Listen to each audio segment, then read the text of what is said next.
And you let me know when we're... I already hit start streaming. Can you go ahead and confirm that we're live, Chris? Because I'm not able to find it.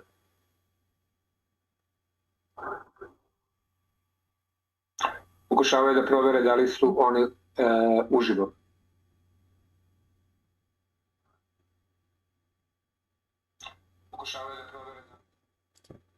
Все отлично. I've turned off the audio on the stream until we're ready. Ok, on kaže da kod njih ne radi audio dokle god ne budemo spremni da počnemo intervju. Pa mi smo spremni. Alright, looks like we are live on my end. Public monetization is off and I can go ahead and throw up the audio. It says starting soon. I don't see our video up there yet. Yeah, that's the splash page. Okay, are we ready to switch to live? You ready? Yeah. Spremni? All right. Za domovinu Let me turn up the audio. There we go. And we're live. Okay. Hello, everyone. Welcome. I'm your average infantryman and Iraq war veteran, Chris Cappy, and I'm here speaking with Dejan, who's a sniper fighting for the Russian army. He's on the front lines in Ukraine right now. A lot of people... Moje ime, if you don't mind, just interpret that. Moje ime je Chris I ja sam obični vojnik koji je ratovao u Iraku, a danas kao gosta imam Deјana, koji je snajperista I koji ratuje u Ukrajini. A lot of people might be confused as to why I would want to give someone fighting for Russia an opportunity to speak, and I wholeheartedly disagree with their invasion of Ukraine. Mnogi ljudi se možda I ne slažu sa time zbog čega sam ja pozvao čoveka koji se bori sa ruske strane. Koliko god da ja ne verujem da je Rusija u pravu što je ušla u Ukrajinu, ja ipak želim da porazgovaram sa ljudima sa druge strane. The answer is because when I deployed to Iraq, I wish I could have had the opportunity to speak with the opposing side. I wish I could have understood their point of view as they would describe it. Razlog za to je veoma jednostavan. Ja bih voleo zaista da sam ja imao mogućnost da razgovaram sa Iračanima dok sam ja bio na zadatku u Iraku. It would not have changed my mind, but it would have let me possibly let go of some of the anger that I carried with me for years after I came home from the war. Ne verujem da bi to nešto značajno promenilo, ali verujem da bi ljutnja koja je u meni buktala bila puno manja, koju sam ja preživljavao kada sam se vratio iz NATO. I believe understanding the opposing side is one way to aspire towards peace in the future. Ja mislim ako uspemo da razumemo drugu stranu da je to jedan od načina kako da dođemo do mira. So at this point I'd like to get into the interview unless Dejan wants to say something in response quickly to that. Otherwise we could start the interview. Možemo ili da počnemo intervju ili ako Dejan hoće da kaže nekoliko uvodnih reči, pa da onda krenemo na intervju. Ako bi mogli da predstave I ovog drugog momka koji je sa nama. It will be highly appreciated if you can introduce your fellow man. Yes, this is Andrew Tucker. He's our associate producer at Task and Purpose. He's a combat veteran of the war in Afghanistan. Moj kolega je također je producent ovoga kanala, on je također učestvovao u ratu u Iraku. Afganistan. Afganistan, sorry, my bad. I Afganistan također.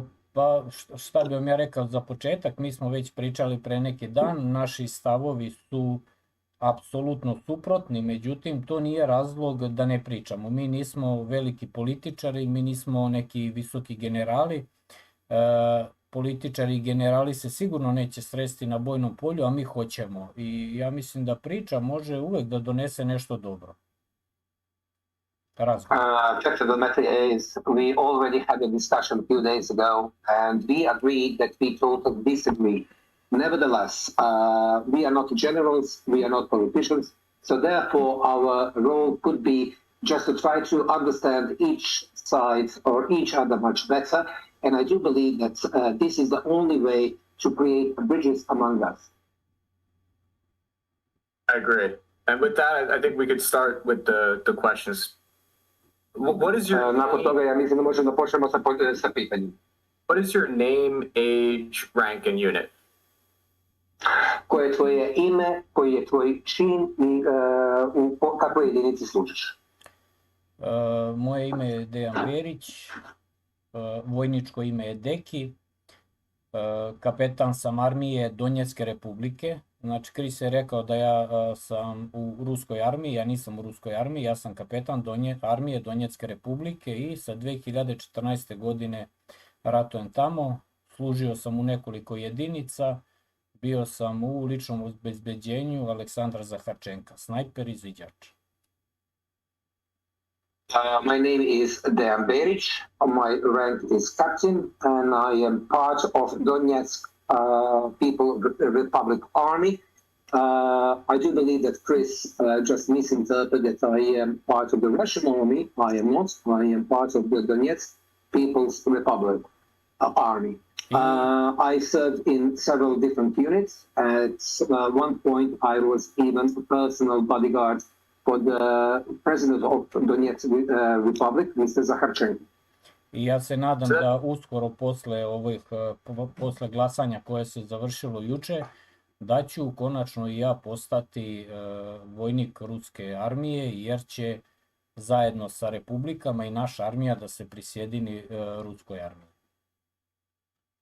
Then again, Chris might be right that due to the fact that after the referendum that already took place in our republic, I do believe that soon we will become part of the Russia, and therefore I will become a part of the Russian army, as I dreamed about for so long time.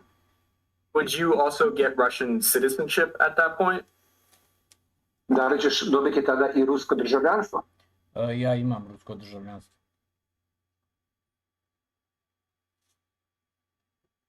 Ništa nisam čuo.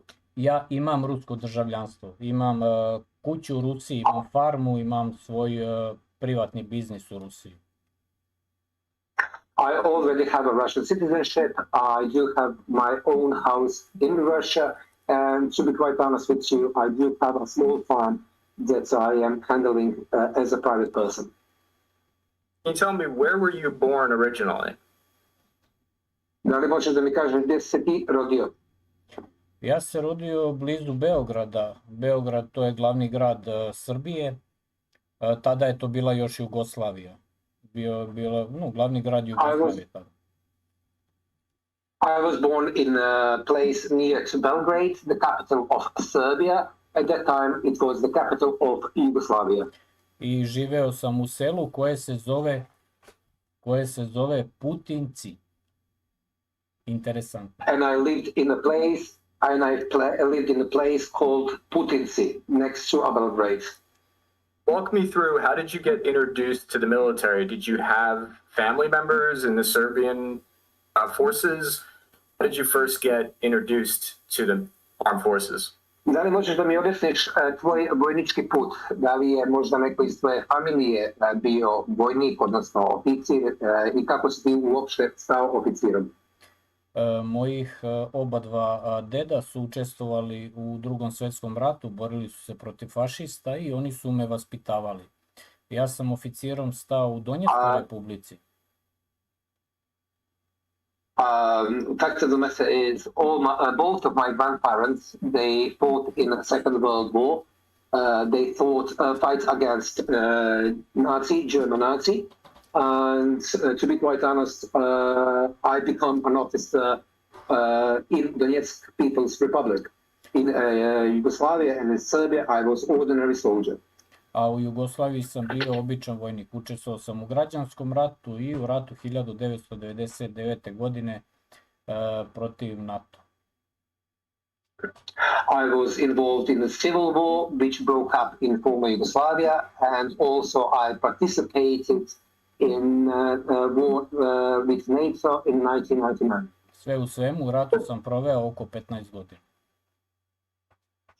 All in all, I am in a war for pretty much 15 years so far.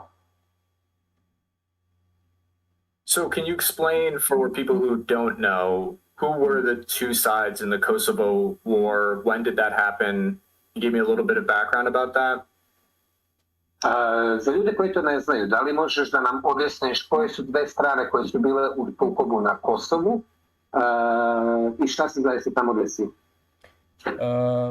Pre početka rata na Kosovu, Amerikanci su tražili od Miloševića da kupe jedan deo Kosova gde bi izgradili bazu Bonstil. Milošević je otkazao od prodaje Kosova i zatim je počeo...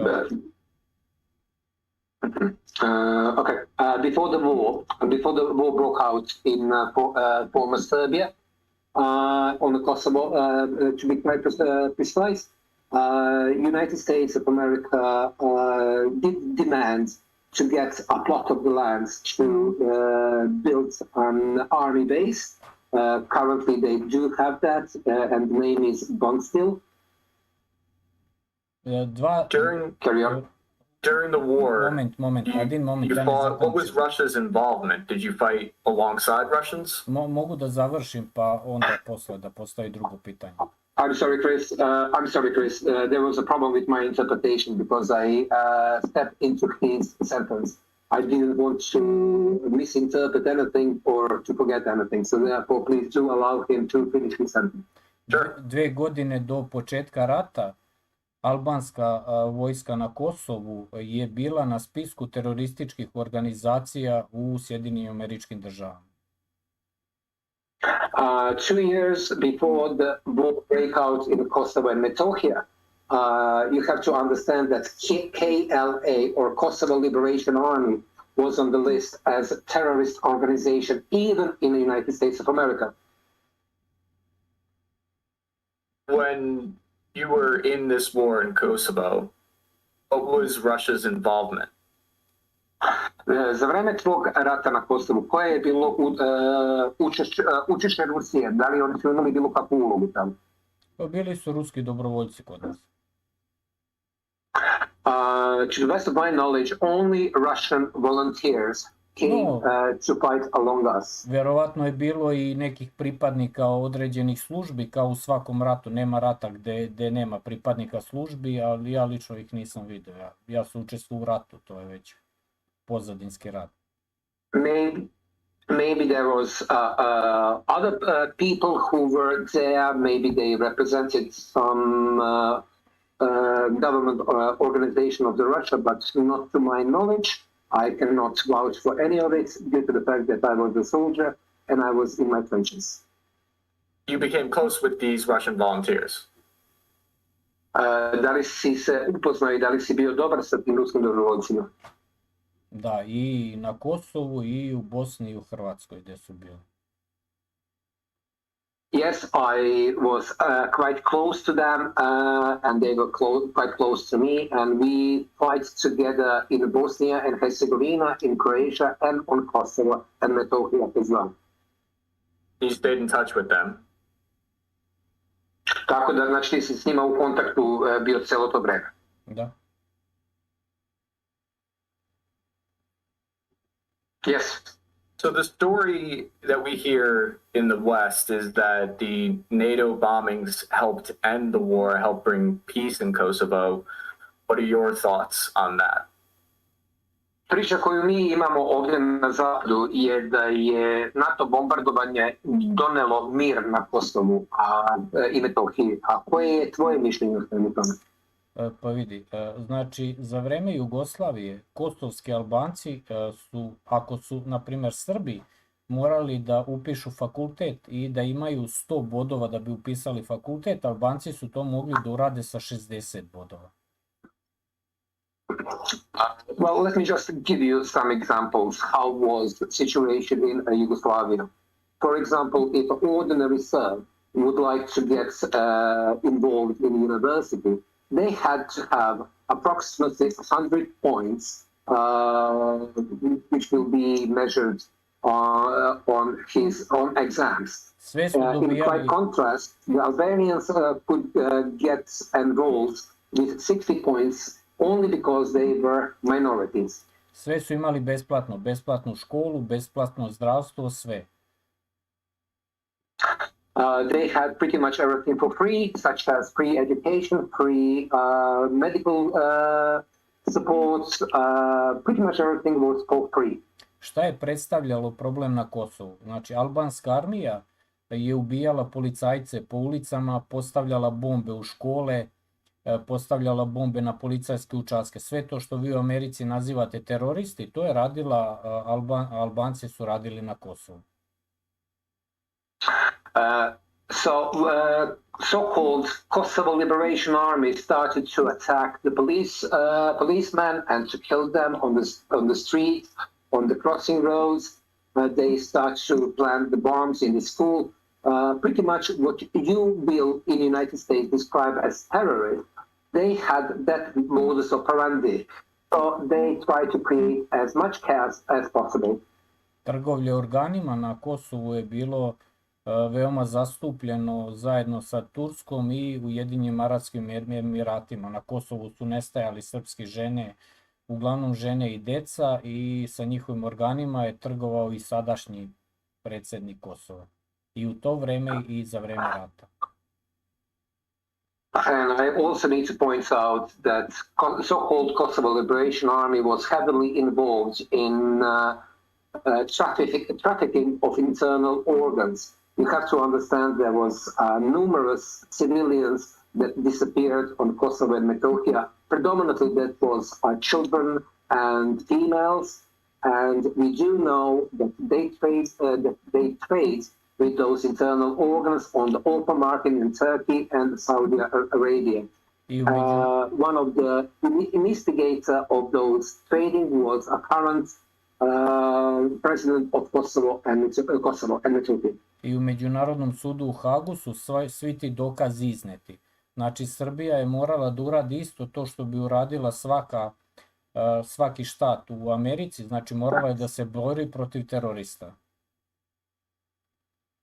All those evidence were presented in International Tribunal in Hague, and we have to understand that Serbia, as a sovereign country, had to do whatever is necessary in order to defend law and order on their territory.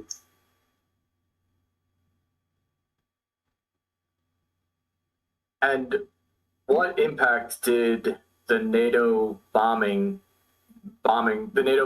in Kosovo have on you and your perspective towards NATO? Bombardovanje NATO, kako je ono imalo utjecaj na tebe i na tvoj pogled na NATO kao organizaciju? NATO kao organizacija je za mene i pre toga bila teroristička organizacija. Ako pogledate istoriju NATO, važni ljudi u NATO su bili oficiri koji su u Hitlerovoj Nemačkoj služili u SS divizijama. To su oficijalni podaci koje možete da vidite bilo gde na internetu. The matter is, even before that unfortunate war on Kosovo and Metohija, I thought of NATO as a terrorist organization due to the fact that lots of SS officers from the Nazi Germany was heavily involved in creation of NATO structures, and they were in charge of some certain NATO units. So therefore, my opinion in regards to NATO did not change whatsoever. I oni su bombardovanjem tada, znači NATO je prekršio svoj ustav, prekršio je ustav Ujedinjenih nacija, prekršio je sve moguće pravne norme kada je bombardovao Srbiju 1999. godine. And therefore, it was just a proof of my belief in 1999 when the NATO disregarded their own constitution, the constitution of United Nations. They did not abide to any United Nations charters or even to NATO charters themselves that they created themselves. So ever since that bombardments, I have just a stronger feeling that NATO is a terrorist organization. What was life like for you after the war in Kosovo ended? Kako je tvoj život bio posle rata na Kosovu? Kod mene se ništa posebno nije promenilo. Mi smo znali da će da počne rat na Kosovu i 4 dana pre početka bombardovanja, pošto se ja služio u specijalnoj jedinici 72. brigadi u Jugoslaviji, znači 4 dana pre početka rata otišao sam kao dobrovoljac. Posle rata, Dejan, posle rata. Pre rata, 4 dana pre početka rata otišao sam kao dobrovoljac. Okay. Well, he would just like to point out that he was a member of the special forces called 72nd Brigade, and he went to war 4 days before the NATO starts to bombard Serbia. A posle rata, rat se završio, ja se vratio kući i dalje sam nastavio da radim civilni posao koji sam radio i ranije. And soon as the war ended, I went back to my home and I continued to do my usual civilian work. I jedino što sam bio sam ljut kao i svi moji drugari, moji sasluživci, drugari s kojima sam bio u ratu, zato što nas je Milošević izdao jer je krenuo da pregovara sa Zapadom koji ga je naravno prevario, slagao kao i uvek što radi. And to be quite honest, I was quite disappointed, especially with the former president of Serbia, Mr. Slobodan Milošević, due to the fact that he was getting engaged in negotiation with the West. He believed them and they treat them as usual. That is the modus operandi that Western politician does have, and he ended up in Hague. Možda vi ne znate, ali u Hagu Miloševića nisu osudili za ništa, ubili su ga tamo i po mom ličnom mišljenju Milošević nije napravio ništa da bi njemu sudili u Hagu, ali je napravio mnogo grešaka zbog kojih mu je trebalo suditi u Srbiji. Znači i u jedan i u drugi rat je ušao jer su ga naterali, ali nije smeo da izda ni nas borce ni naš narod. Za izdaju svog naroda trebao je da odgovara. I also would like to point out that maybe you are not aware, but Slobodan Milošević was never convicted in an international tribunal in Hague. He died there, and if he was guilty in front of the Serbian people due to the fact that he made so many mistakes, but those mistakes definitely put Serbian people in much harsh environments than before. I'm interested in knowing personally what civilian work did you do once the war ended? Mene zanima čime si se ti bavio kada je rat završio? Koji je to posao koji si ti obavljao? Ja sam kao mali učio, kako se kaže, aluminijumska i PVC stolarija, pravio sam prozore i vrata, radio sam kod jednog privatnika dugo vreme, a kasnije sam otvorio svoju firmu. I was heavily involved in construction business. Predominantly, I was, to be quite honest, I do not know what would be the proper word in English, but he was installing the windows and the doors, which are made out of the aluminium and PVC. When I got back from Iraq, I got into film. I always wanted to make videos and tell stories, documentaries. Did you see yourself going back into the military, or were you like, I'm done with this after this war? Recimo, ja kada sam se vratio iz Iraka, ja sam krenio u stvaranje filmova i videa. Meni se to svidjelo. A što se tebe tiče, kada se rat završio, da li si ti hteo da se ponovo, da li je tebi nedostajala armija, da li je tebi nedostajala vojska? Uopšte nije. Znači, uopšte nije nedostajala. Ja volim miran život, volim životinje, ratuješ zato što moraš. Ali ja knjige pišem, tako da ti si snimao filmove, a ja sam pisao knjige. Well, fact of the matter is, you went into a film business and I wrote the books. I have to be quite honest with you, no, I did not feel any regret that I left the army due to the fact that I'm a peaceful person. I really do love animals. I love freedom. I love to be on air. So no, I did not miss military whatsoever. But in war, you have to understand that in war you have to you go only because you have to. So do I understand correctly that from the end of the Kosovo War up until 2014, it was peace for you? Da li sam me tebe dobro razumio, znači da od 1999. godine kada sam završio rat na Kosovu i Metohiji do 2014. godine ti si živeo u miru. Da. Yes, you are quite correct. Walk me through what brought you back into military service at that point.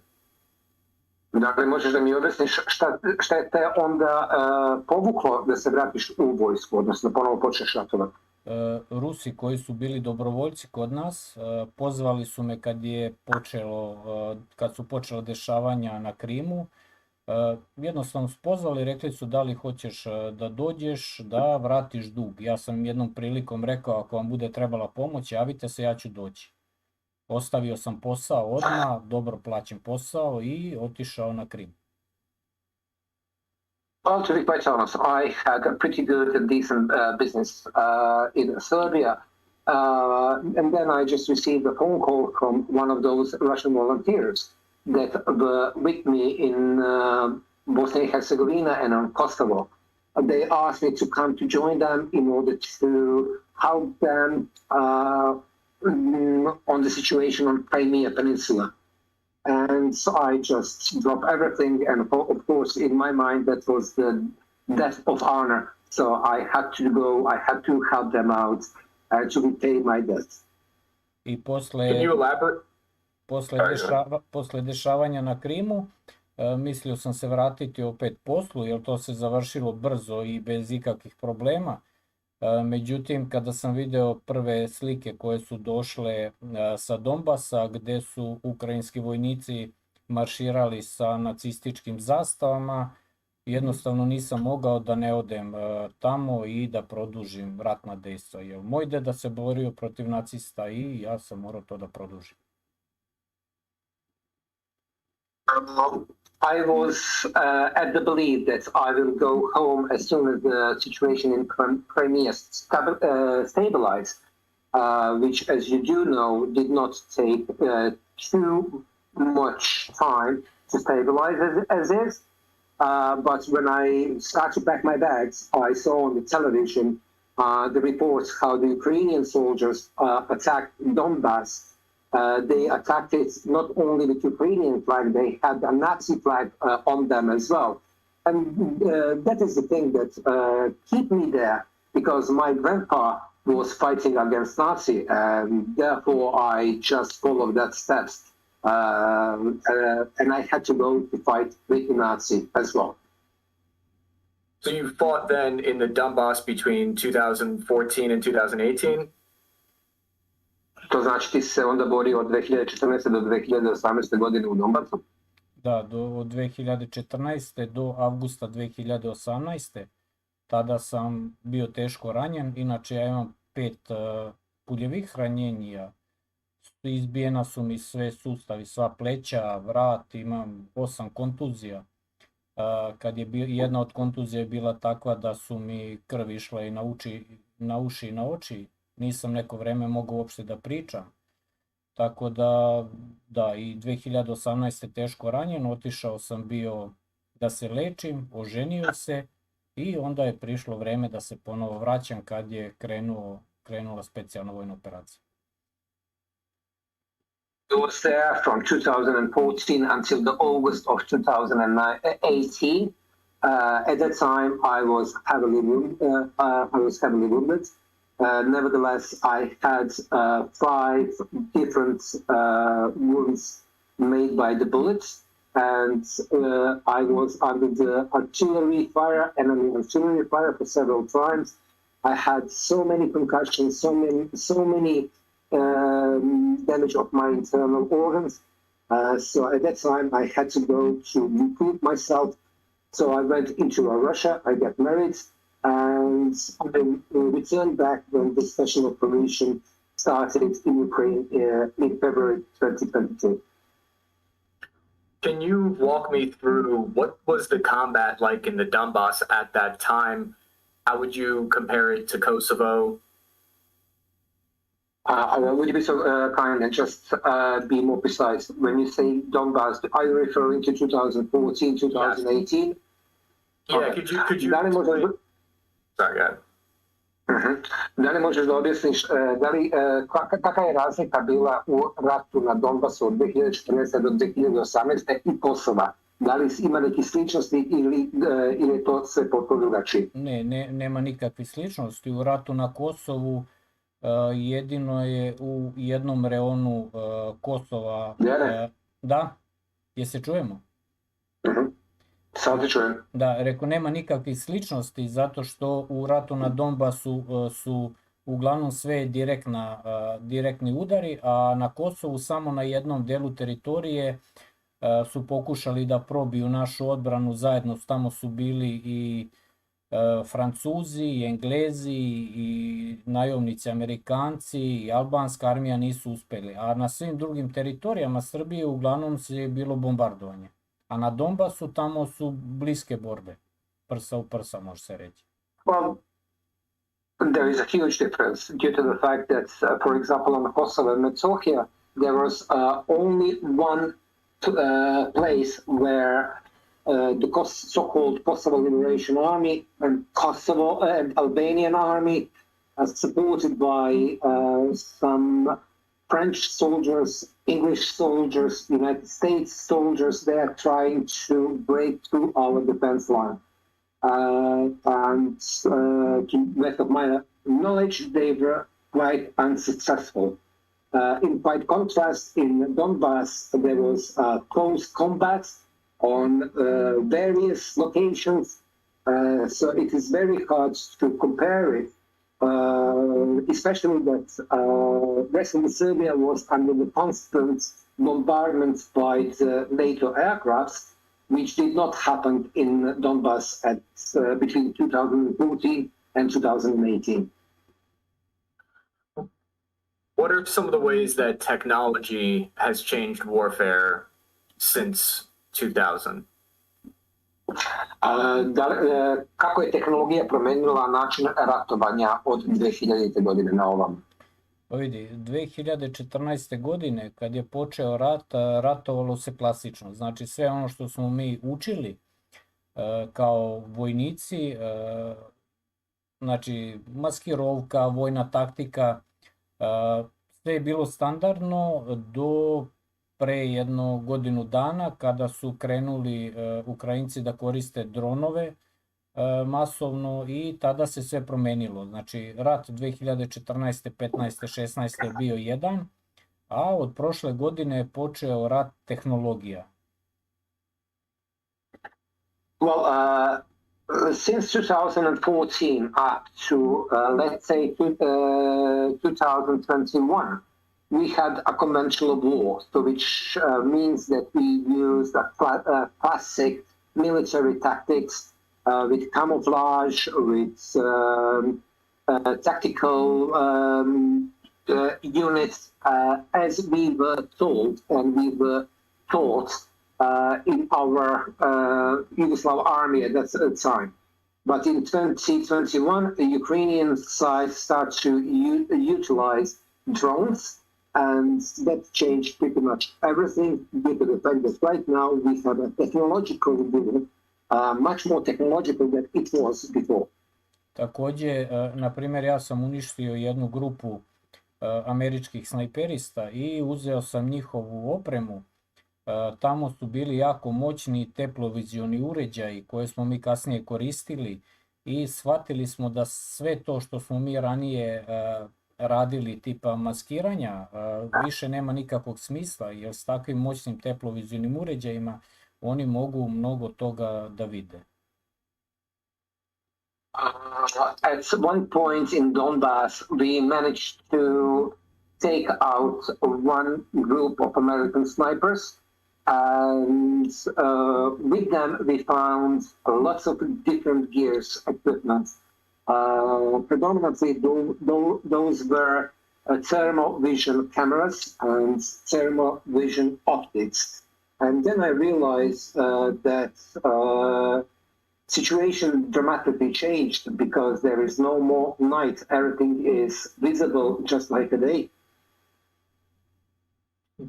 Do you use any thermal or night vision capabilities in your operations? Da li ti koristiš termo ili noćne uređaje u svojim operacijama? Da, sada ih koristimo.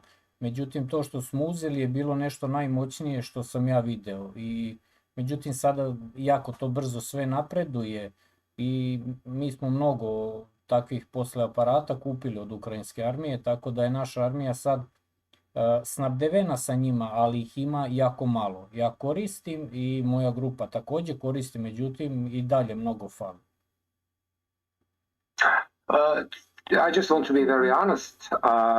Yes, I did use night visions and thermal optics before, but when I compare whatever I had with equipment that we managed to take from those American snipers, it's just a childish game. That kind of equipment just was, to my mind, mind-blowing. I did not know how far technology went in that regard. Right now, we do have a powerful thermal visions and night optics. Nevertheless, we do not have that in enough quantities. And I have to stress that we purchased lots of that equipment from Ukrainians. Can you elaborate a little bit about how drone warfare has changed war? What are some of the ways that you shoot them down, or do you use them yourself to spot people? How have UAVs changed war? Da li možeš da nam malo pojasniš kako su dronovi promenili način ratovanja? Da li je to samo pokušavate da ih uništite ili ih možda i vi koristite za izviđanje i za napade? Vidi, znači što se tiče dronova, ranije smo mi izviđanje uglavnom vršili pešadijom, znači mi idemo napred i izviđamo, kao što su svi drugi radili. Međutim, sad nema nikakvog smisla ići napred zato što najobičniji dron Mavic 3 može mnogo dobro i pravilno da se koristi na prvoj liniji fronta. Znači koristimo ih i mi, Ukrajinci ih imaju mnogo više i jako dobro umeju da ih koriste. Fact of the matter is, in the very beginning, we used to do a recon by old-fashioned foot. So we went into, let's say, a wood to try to investigate, is there any enemy soldier?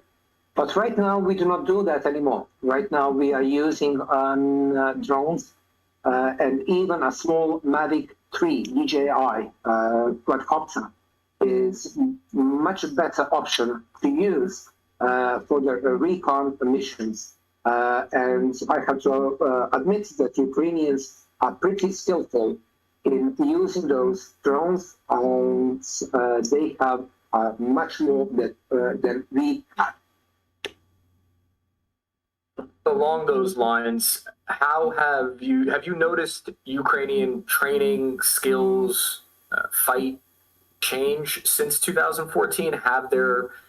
Has their army changed much since 2014?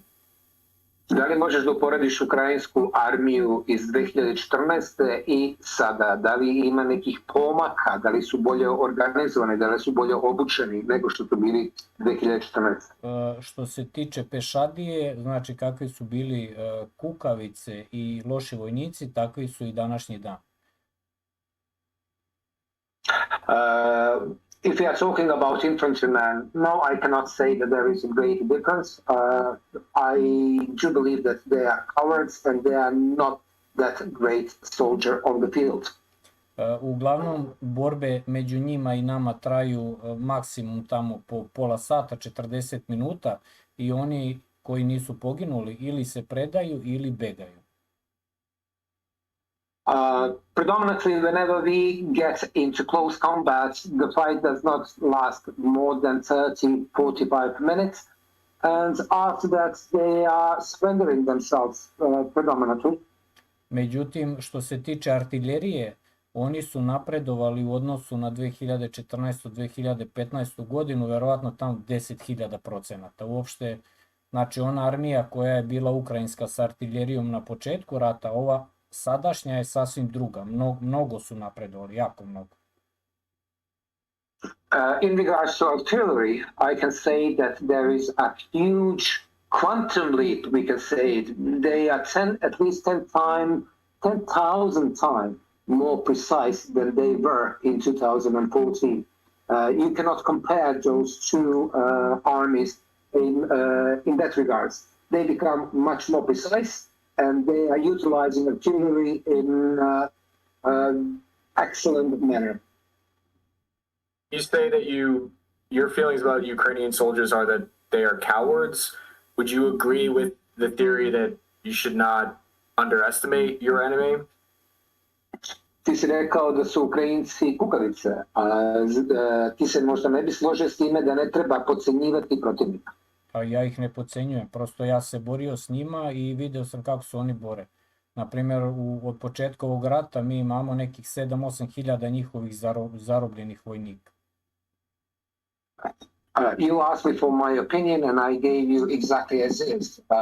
You do know I do respect my opponents, but then again, I always speak with open minds, and I try to state the facts as I see it. As you do know, currently we have somewhere between 7,000 to 8,000 of Ukrainian soldiers as POW.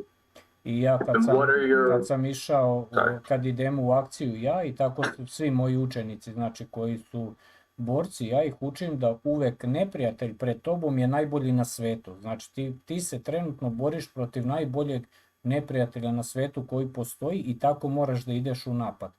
Sad šta tamo bude? Uglavnom nema toga da ja podcenjujem, nikad nisam podcenjivao protivnika. I never underestimate my enemy due to the fact that whenever we are trying to go to attack the enemy positions, I always try to convey the message to my fellow soldiers that the enemy in front of us are the best possible soldiers in the world, and we have to be very careful how we are going to conduct ourselves during that attack. But what will happen? Well, the situation was as it was. We're talking about how war has changed, how technology has changed war. You were telling me a story of how you now are able to speak directly with Ukrainian snipers on social media, connect with them, meet and pick a place to meet and fight. Can you tell me about that experience? Because this is to me completely new in war. Ono što je za mene novo u ovom ratu i koliko je tehnologija promenila način ratovanja je i taj razgovor koji si ti meni na prošlom razgovoru koji si ti meni rekao da se ti preko socijalnih mreža dogovarao sa ukrajinskim snajperistima za duele i da se dogovarali gdje ćete se naći i da izvršite taj duel. Da li bi mogao malo više da kažeš o tome? Vidi, ja s početka rata, kao i svaki snajperista, bio sam neizvestan, međutim, praviteljstvo Srbije je bukvalno maltretiralo bivšu ženu i sina i ja sam izašao u javnost. Posle toga su već Da. At the very beginning of that unfortunate war in Ukraine, I was pretty much unknown to anyone. Nevertheless, the government of Serbia, they come to my house and they harassed my family, my wife and my son. Therefore, I reveal my face on the camera and I start to become known face on TV as sniper, Serbian sniper. Posle toga u jednom boju gde je bilo mnogo njihovih vojnika, neću pričati sad cifre koliko sam ih uništio, međutim po raciji preneo sam im da se dobro čuvaju zato što je tu srpski snajper i da sa mnom nema zajebancije. I poslije toga je krenuo lov na mene tamo na... There was a battle where we were involved with significant amount of Ukrainian soldiers. I do not want to say how many enemies did I destroy, but it was sizable. Nevertheless, over the communication, we listened to Ukrainian communications as well. I heard that they were announcing that there is a Serbian sniper on the Russian side, and the soldiers has to be very careful because he is no joke. I mean, a Serbian sniper is no joke. U toj grupi koja je poginula bili su 4 snajperiste, a njihov učitelj je sebe nazivao Mariupoljskim bogom. I poslije on mene našao u socijalnim mrežama i počeo da mi piše. Znači, prevedi. In that group that we had an encounter with, they had 4 snipers, and all of them were destroyed. Their instructor was a person from Mariupol. He called himself on the social networks as God of Mariupol. And after that battle, he searched me, looked for me in social networks, and he found me. I ja prvo nisam to shvatao ozbiljno što je on meni pisao, međutim posle toga počeo je da ubija civile i svaki put mi je slao poruku na socijalnu mrežu V-kontakti gde je pisao konkretno dan i gde je ubio civila i gde ga je pogodio. Ja sam to proveravao i ispadalo je da je tačno. He was trying to organize duel with me over the social network, but I didn't thought that it is for real. I thought it was some kind of a joke. Nevertheless, after a few days, he started to send me the pictures of the civilians that he shoot inside of Mariupol or some other villages. Then he brought exact dates, time, and places where he executes some of the civilians and how he executes them. And I checked those data and turned out to be the truth. Then I accepted his challenge for the place and time.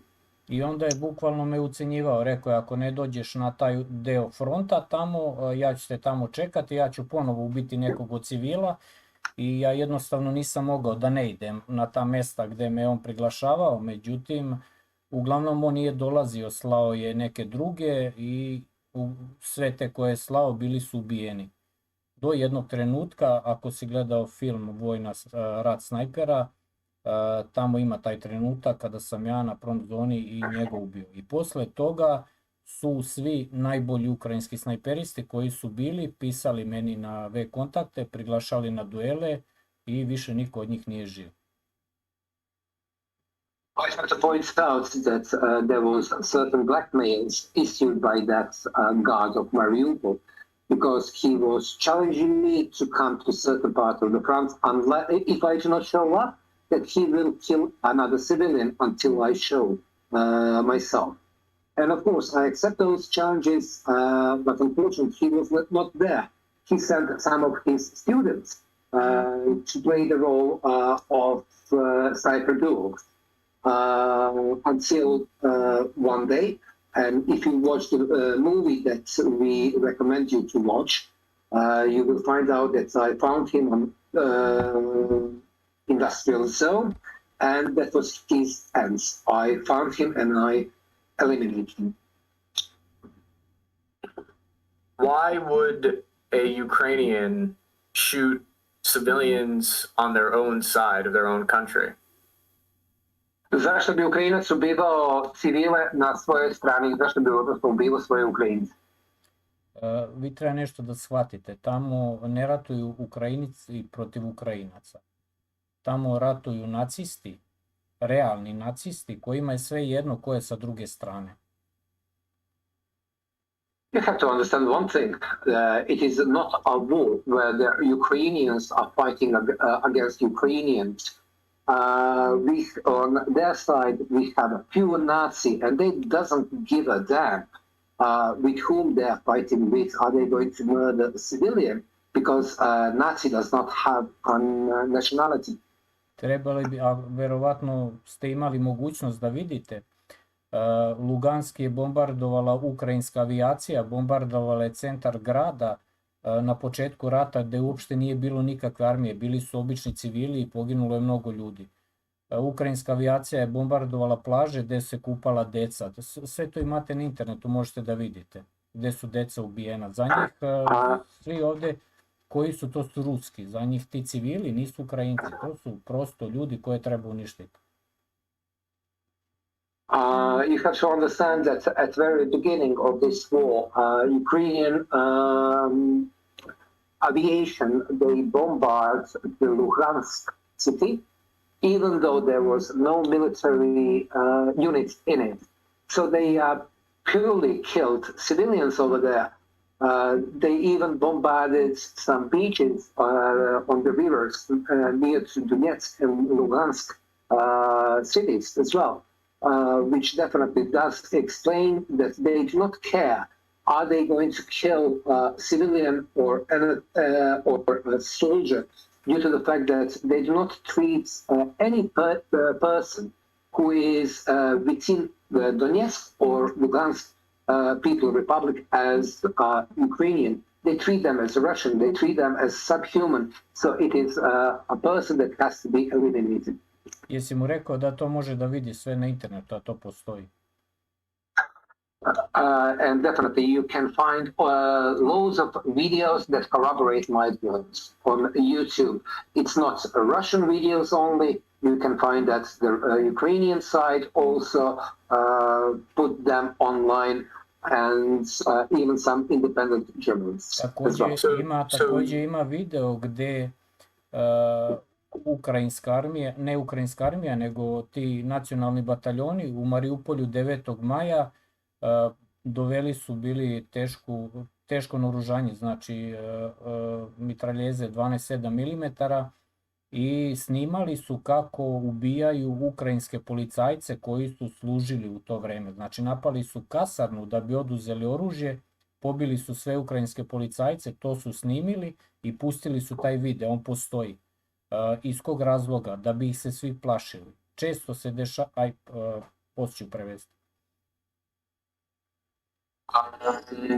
There is also a video freely online that took place on 9th of May, where those Nazi battalions arrived in Mariupol. They had a high caliber 12.7 mm machine gun, and they fired upon the police officers, just shooting them, destroying them. And then they attacked the barrack, the military barrack inside of Mariupol, and took arms for themselves. Why did they do that? Just to install the fear in ordinary civilians. Did you fight in Mariupol? Da li se ti borio u Mariupolu? Ne, kad su bile borbe u Mariupolju, sada ove godine, ja sam bio na kijevskom pravcu. No, in 2022, while the battle for Mariupol was raging, I was near Kiev at that time. Okay. I'm having trouble understanding why a Ukrainian sniper would purposely shoot civilians in Mariupol when their stated goal was to recapture that city. It doesn't compute for me. Ono što meni nije jasno, zašto bi ukrajinski snajper ubijao civila ako su oni pokušavali da oslobode taj grad. Meni se čini da se on gubi u godinama, znači da on nije shvatio 2014-2020. To se dešavalo 2014. i 2015. i oni nisu ubijali civile u Mariupolju, ubijali su civile u Donjecku. pošto je linija fronta bukvalno išla kroz grad. Dva grada koji, Marinka i Peski, oni bukvalno su tu jedan uz drug, Donjecki i Marinka, i oni izađu na tamo, jedna ulica deli. Looks like that I have to apologize, looks like that I misinterpret. So here is the real story. He did not, that God of Mariupol, he did not kill civilians inside of the city of Mariupol. Everything happens in 2014, 2015. He killed civilians in Donetsk city, in Peski, that is a suburb of Donetsk, due to the fact that battle line was pretty much right to the middle of the city. So for me, so if I understand that better, to me it sounds like Ukrainian soldiers view, according to you, they view civilians in Donetsk as Russian. Da li to znači, sad mislim da ste bolje razumeli, mislim da li to znači da su ukrajinski snajperisti civile u Donjecku vidjeli kao ruske? Da. Da. Yes. Okay. Yeah. Yes. Okay. I understand what you're saying now.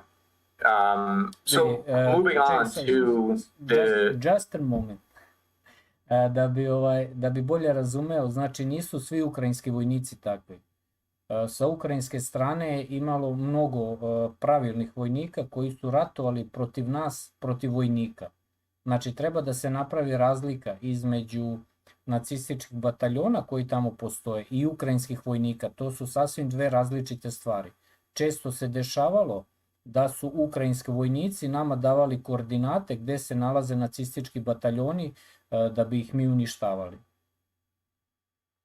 Before we go further, I just want to clear two things. We have to make a clear distinctions between Ukrainian army and Nazi battalion, fascist battalion that were organized inside Ukraine. Ukrainian army, they are trying to have a fight with us, I mean with the soldiers. The Nazi battalion are always trying to get an easy target. And you also have to understand that on numerous occasions, the members of Ukrainian army gave us exact coordinates where the Nazi battalion are located and situated in order to for us to eliminate them.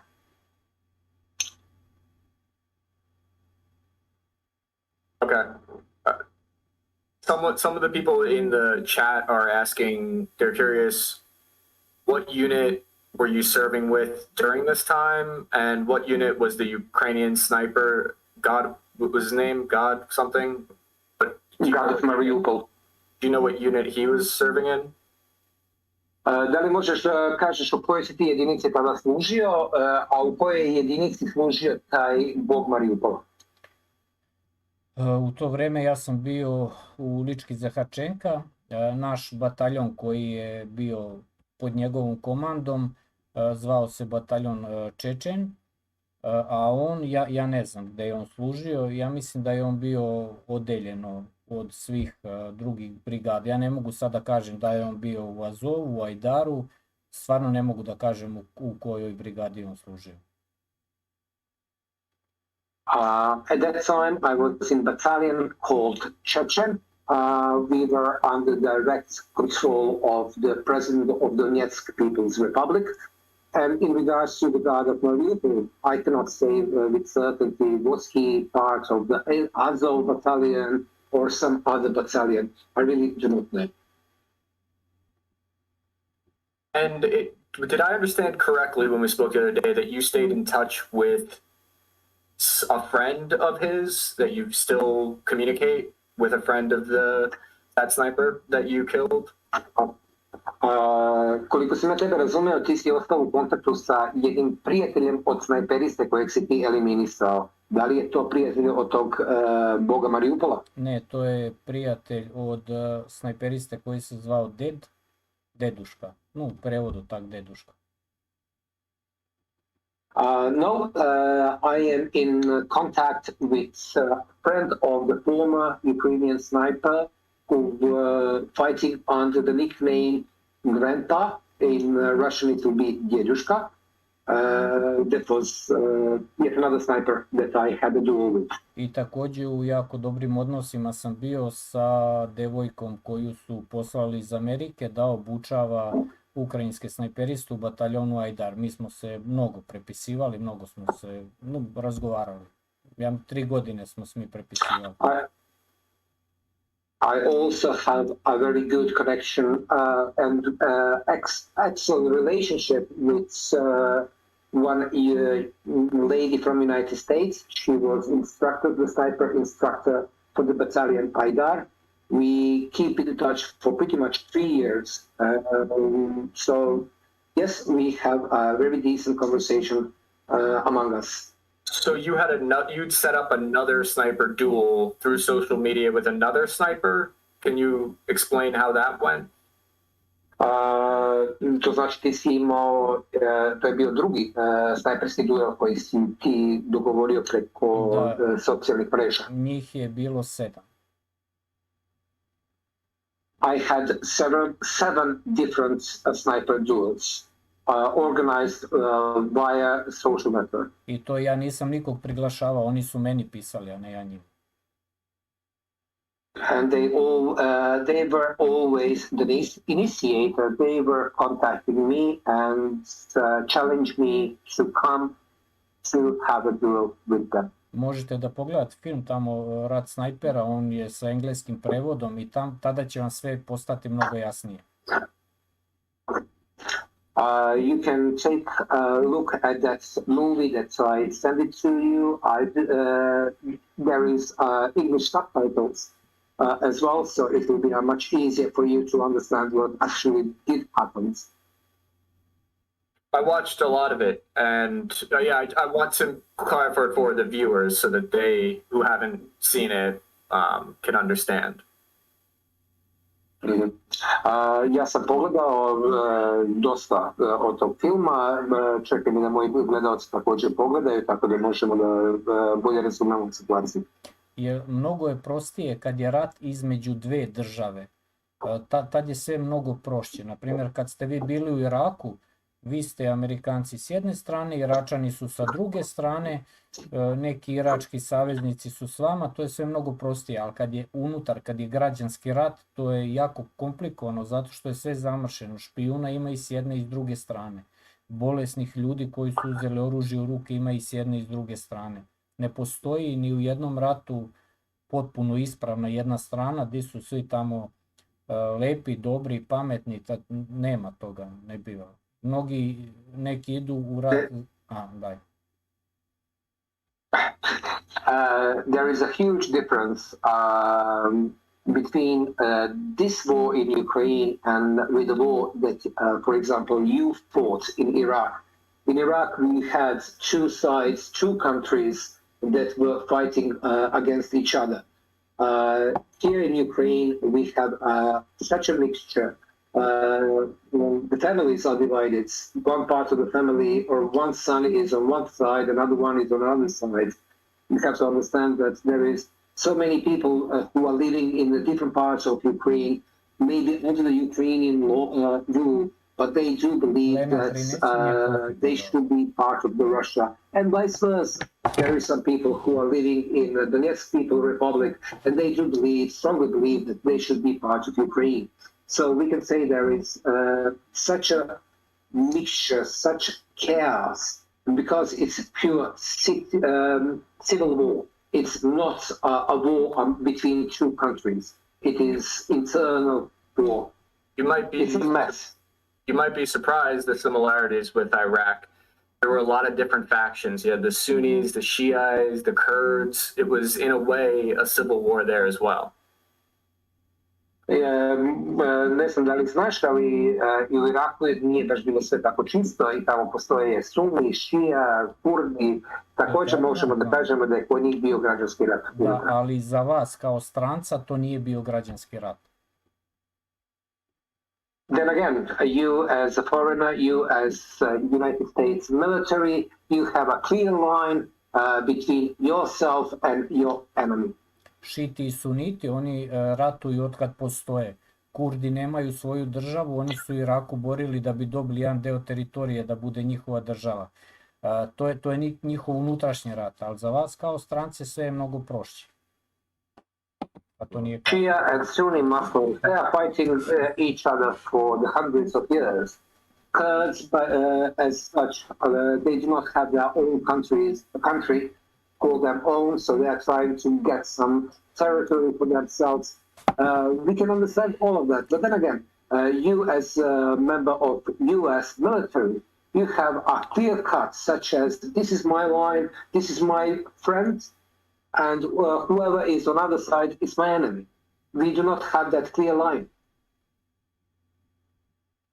You feel like the lines are more blurred in Ukraine. What does that cause problems? Ti misliš da su znači, linije razdvajanja među našim snagama i ukrajinskim snagama pomešane, da je vama puno teže ratovati? Ja ništa nisam razumio. Njegovo pitanje, da li ti misliš da su u Ukrajini linije ne tako jasne ko je protiv koga i samim time da si zbog toga što nije jasno ko je tvoj neprijatelj, da je vama teže? Pa ne, ovdje se jasno zna ko je protiv koga, međutim svejedno to je građanski rat. Ovdje se dešava da je, na primjer, kod mene u bataljonu je ratovao čovjek, a njegov sin je ratovao u bataljonu Azov protiv nas. Zbog toga je to sve komplikovano. Well, I will give you an example. Why do I believe it's much more complicated? One of the members of my battalion, he had a son, and his son was fighting for the Nazi battalion. Azov ili Aidar? Azov. He fights for the Azov battalion. So you can just try to understand how difficult it was for that gentleman to fight with Azov battalion, knowing that his son might be there. I honestly can't even imagine what that would be like. I have no point of reference, but I can appreciate how difficult that must be of a situation. Meni je jako teško da razumem, zato što nikada se nisam susretao sa takvom situacijom, ali mogu samo da zamislim da je to izuzetno teška situacija. I još malo bit će građanski rat u Americi, tako da će moći da razume. Looks like there will be a civil war even in the United States of America. So you might be able to understand that at that point. I don't know if it's going to be the North versus the South this time. I guess it'll be the Republicans versus the Democrats. Ne znam da li će to biti rat jug protiv severa ili će to biti rat republikanaca protiv demokrata. Pa verovatno rat republikanaca protiv demokrata i sve vas polako vodi k tome. Ali najbolje bi bilo da ga ne bude, da se političari dogovore, međutim šansa da ne bude rata je jako mala, zato što je jako mnogo slobodnog kapitala koju oni moraju negde da rasporede. Uglavnom svi ratovi idu zbog financija, ništa drugo. Demokratija to je čista laž. In my mind, looks like there will be a fight between Democrats and Republicans. I really do hope that it won't come to that. But then again, everything leads to that due to the fact that rhetorics from both sides is such flammable that at least in my mind, everything goes in that direction due to the fact that lots of free capital is utilized to stir problems among ordinary people. And as you know, every war starts and ends due to the economics. Verovatno bi mu bilo interesantno da popriča sa Oljom, to je devojka koja je snimala film. Ona kada je, film Rat snajpera, ona kada je prvi put uzimala od mene intervju, rekla je da sam ja radikalna budala. Well, I do believe that it will be very helpful for you to have an interview with the director of that movie, Sniper War. Her name is Olja.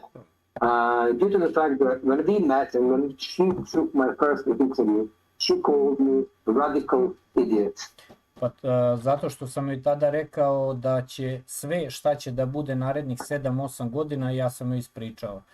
Objasnio sam joj da će da će biti ono tipa Black Lives, kako se oni već nazivaju, da će tako nešto da krene u Evropi.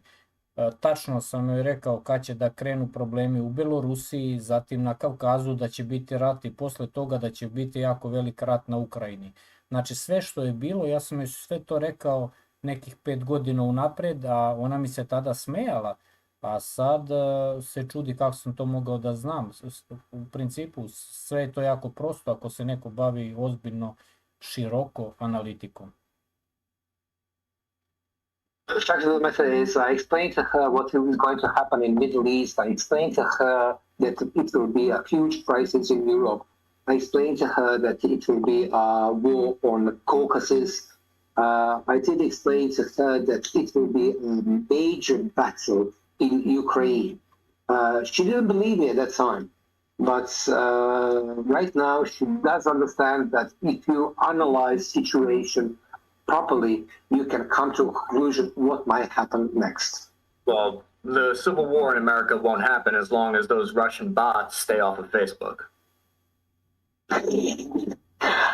Ja mislim da rata u Americi neće biti dok god ruski botovi, ako se maknu ruski botovi sa mreže. Da, verovatno su ti ruski botovi... Joking, of course. Daj.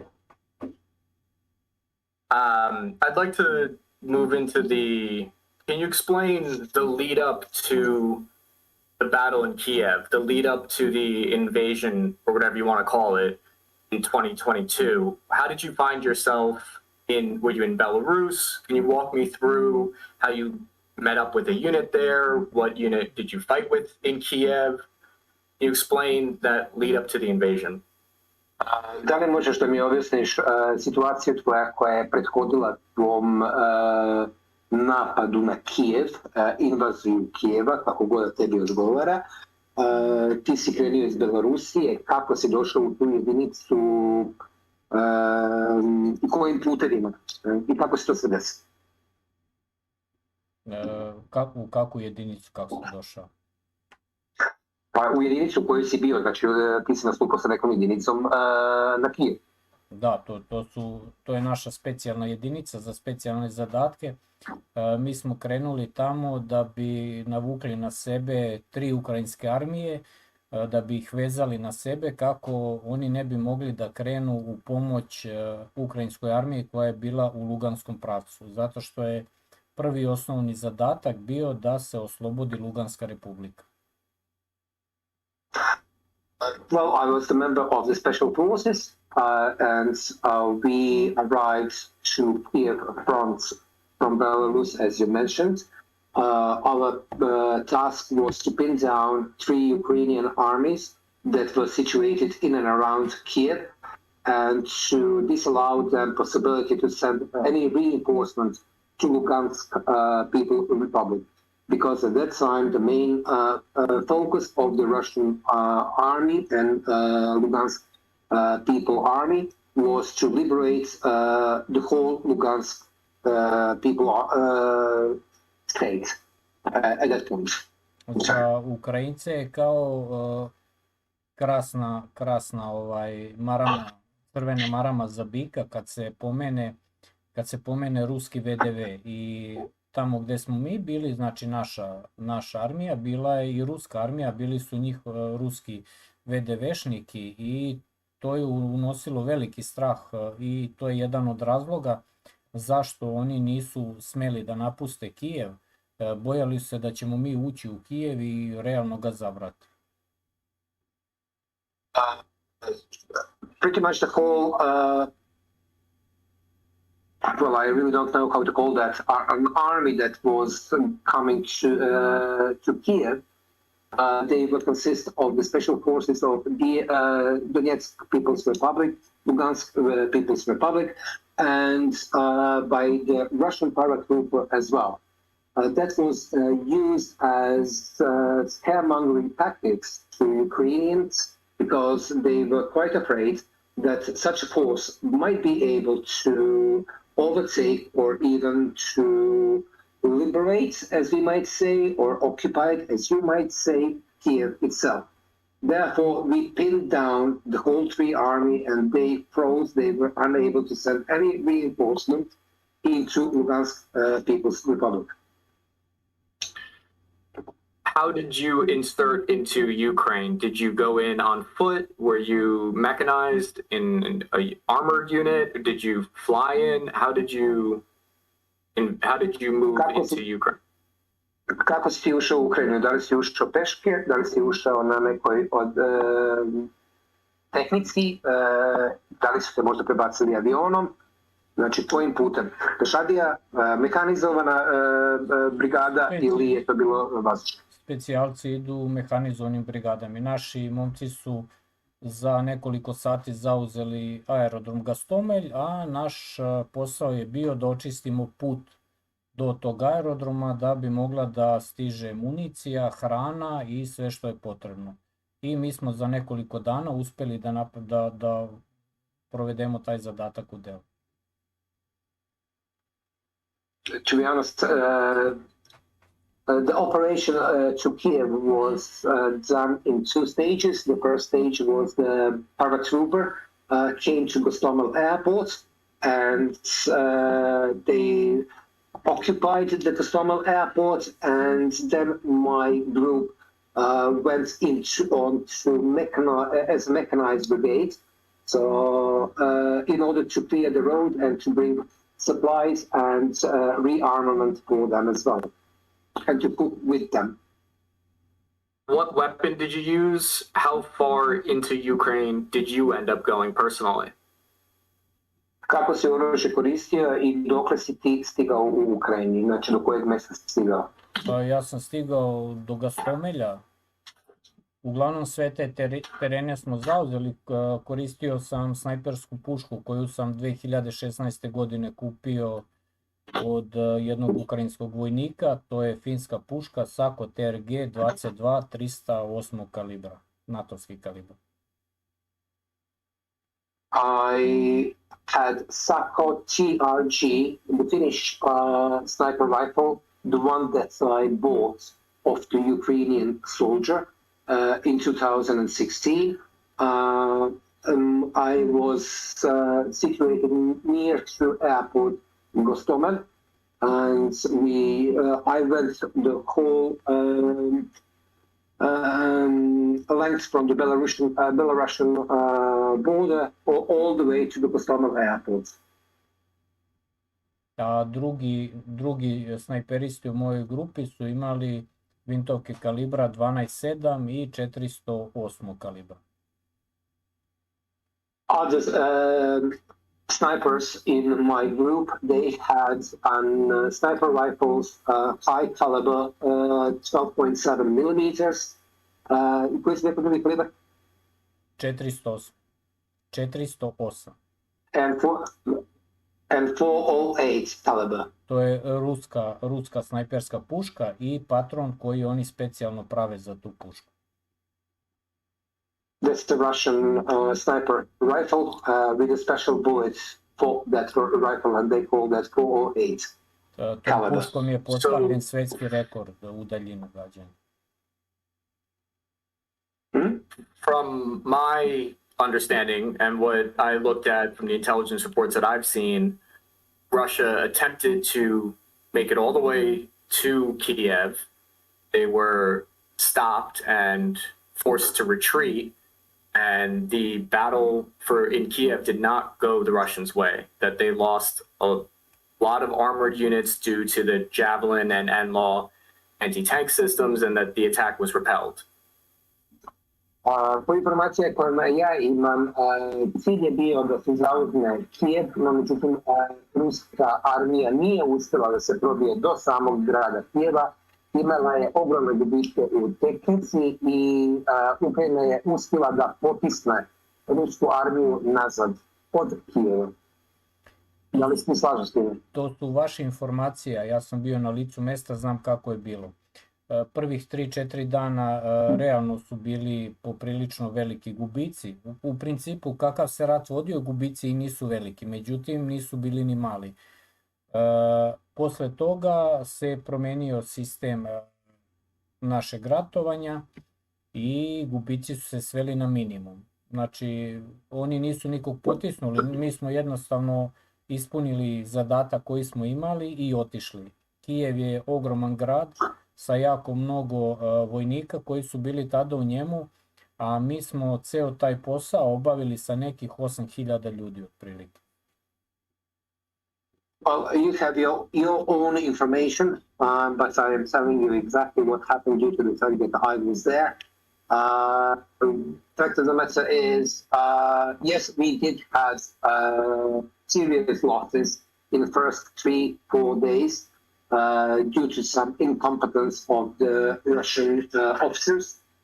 But after that, after we survived those childhood illness, everything after that went pretty much smoothly, which does not mean that we did not suffer any casualties. Yes, we did.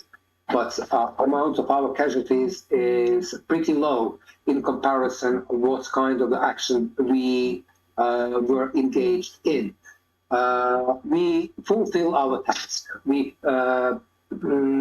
pin down the Ukrainian army, and as soon as our command structure decided that Lugansk People Republic had enough success on their hands, we start to retreat. So trust me on one thing, no one pushed Russian army back. We withdrew ourselves by our own accord. There, at the time, there was a lot of media reports about a long convoy heading from Belarus all the way down to Hostomel Airport, about where you might have been. You probably were around there at that time. Is there anything, because we were told that this 8-mile-long convoy of trucks and tanks ran out of fuel, that the tires weren't working, and that it got stopped at that point and it turned around. Is there anything you could tell me about this long convoy? Imamo, pogotovo na televiziji, raznim medijima, bili su informacije o tome da je dolazila velika kolona ruske tehnike iz Belorusije koja je bila dugačka 8 milja, 8 km točno. I informacije koje mi imamo to je da ste ostali bez goriva, da su gume bile neispravne, da su motori bili neispravni i da su se zbog toga okrenuli i otišli. Šta ti možeš da kažeš o svemu tome, pogotovo što se ta kolona kretala od Belorusije ka Gostomelu? Da li vi stvarno možete da verujete da Rusija, koja je jedan od najvećih izvoznika goriva, može da dozvoli da armija ostane bez goriva? I ako su ostali bez goriva, kako su se mogli okrenuti i vratiti nazad? To su priče za malu decu, ja ne mogu da verujem da neko može da poveruje u to. Can you honestly believe that due to the fact that Russia is one of the major oil producers in the world, can allow themselves to leave their trucks and vehicles without fuel? And after that those vehicles had enough fuel to go back to Belarus. Don't you find that funny and strange? So we did not have a fuel to go further, but we had the fuel to go back. That's the childish story. Who can believe in that? Personally, I always thought that convoy did not run out of fuel or have problems with maintenance or anything like that. I do believe that the Russian forces were repelled by force and had to retreat. But I am curious more about what happened with that convoy. Were they bringing supplies? Ja nikad nisam pogledao u to da Rusija ima problema sa gorivom i da je problem bio u održavanju tehnike. Po mom mišljenju, ruska vojska je bila poražena i ona je otišla, povukla se nazad zbog poraza koji je pretrpila. Da li bi ti mogao da nam kažeš malo više o toj koloni? Šta je ona, da li je ona prevozila municiju, hranu, šta se zapravo desilo sa tom kolonom? Ja prvi put čujem da postoji kolona koja je dugačka 8 km. To je u ratu, to je nerealno. Niko ne može da pošalje kolonu dugačku 8 km u zonu borbenih dejstava gde lete helikopteri, avioni, nema. To je... Jel ima neki video snimak? Meni baš interesantno sad da saznam o tome nešto. Ja prvi put to čujem. Naše kolone su bile dugačke po možda maksimum kilometar su bile dugačke i uglavnom prvih 3-4 dana rata kad je ukrajinska artiljerija uspevala, znači oko Gastomelja i tamo u Bući, na primjer, da nakrije 2-3 naše kolone i tamo je izgubljeno realno dosta tehnike, nekih sigurno 50-60 jedinica tehnike za tih 3-4 dana. Posle toga se naši kretali u jako malim grupama, po 4-5 vozila, ništa većih 8 km. To je prosto, ne znam, naučna fantastika. Well, let me put it this way. I never saw any column 8 kilometers or miles long. You as a military should understand one thing. Who in right mind will send such a huge, long column in a war zone where the helicopters and airplanes are buzzing over your heads? Our columns were max 1 kilometer long, and we did suffer tremendous losses near the Kosovo airport because of the size of the columns. At one point we lost around 50 units of our equipment, different ones, trucks, APCs, maybe some tanks, etc., due to the fact that Ukrainian artillery found us and destroyed us. Ever since, and that was what happened in the first 3-4 days. Ever since then, our columns were quite short in order to avoid artillery barrage that come from Ukrainian side, to avoid their helicopters, to avoid their airplanes. We also try to fight ourselves. But would you be so kind and just give me some sort of the link where I can see that 8 miles or kilometers long column, because I'm quite interested to see that. It is ludicrous in my mind. Znaš kako, mnogo je bilo naših, na primjer, naših kamiona, često su ih vozili prazne, jednostavno su ih vozali tamo vamo da bi zavarali neprijatelja, često se toga dešavalo, ali to nisu bile tako velike kolone da bi to bilo. Ja prosto prvi put čujem. Quite often we use our trucks, empty trucks, and we drove them back and forth, left and right, in order to attract Ukrainian artillery, so we can find their position and try to take them out. But once again, I have to point out that I never heard for such a big column of Russian soldiers coming from Belarusian to Kyiv. I'll send you a link after the discussion. Poslaću ti link kada završimo naš razgovor. What vehicle were you in when you came into Ukraine? U kakvom vozilu si ti ušao u Ukrajinu? Na mom ličnom autu. With my personal car. Ja inače od početka rata ratujem na svom autu sa svojom puškom koju sam ja kupio i sam uvek kupovao i municiju i drugari su mi bili pomogli da kupim mnogo dobar teplovizioni predstav. Fact of the matter is, ever since I participate in the war, I always drive myself on my vehicle. I bought myself a rifle from Ukrainian soldier, and I buy myself ammunition for my own money.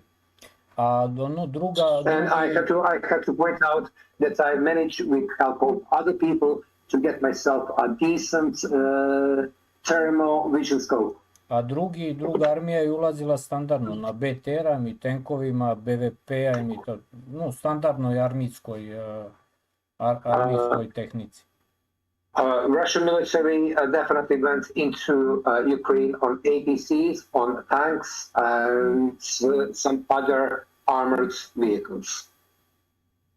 Were you integrated into a squad of other foreign fighters, or were you kind of a lone wolf?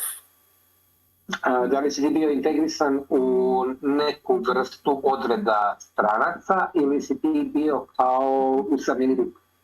Ne, ja sam bio sa našom armijom Donjetske republike, znači sa mojim bataljonom, a tamo nema stranaca. Rusi ne dozvoljavaju da stranci ratuju u ovom ratu. Ja se nadam da će se to promeniti, zato što jako mnogo inostranaca meni piše i hoće da dođu kao dobrovoljci, međutim Rusi i dalje ne dozvoljavaju. Zašto? Ja ne znam. Fact of the matter is there is no foreigners over there due to the fact that Russia does not allow any foreign national to go into a battle on their side. I really don't understand what is the reason for it. I went over there with battalion of Donetsk People's Republic. Therefore, I was not lone wolf. I was part of the battalion.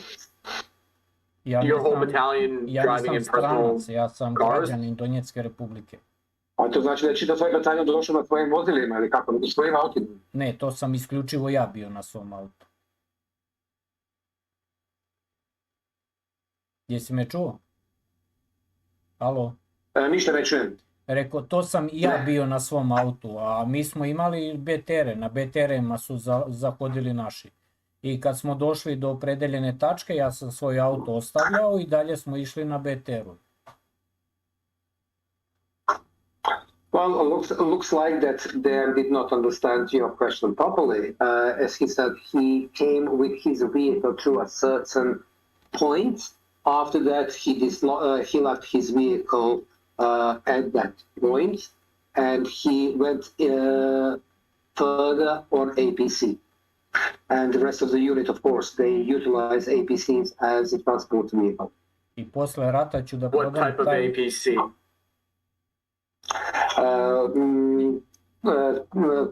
Koji je to bio tip pešadinskog oklopnog vozila? Ovo klasični BTR-i.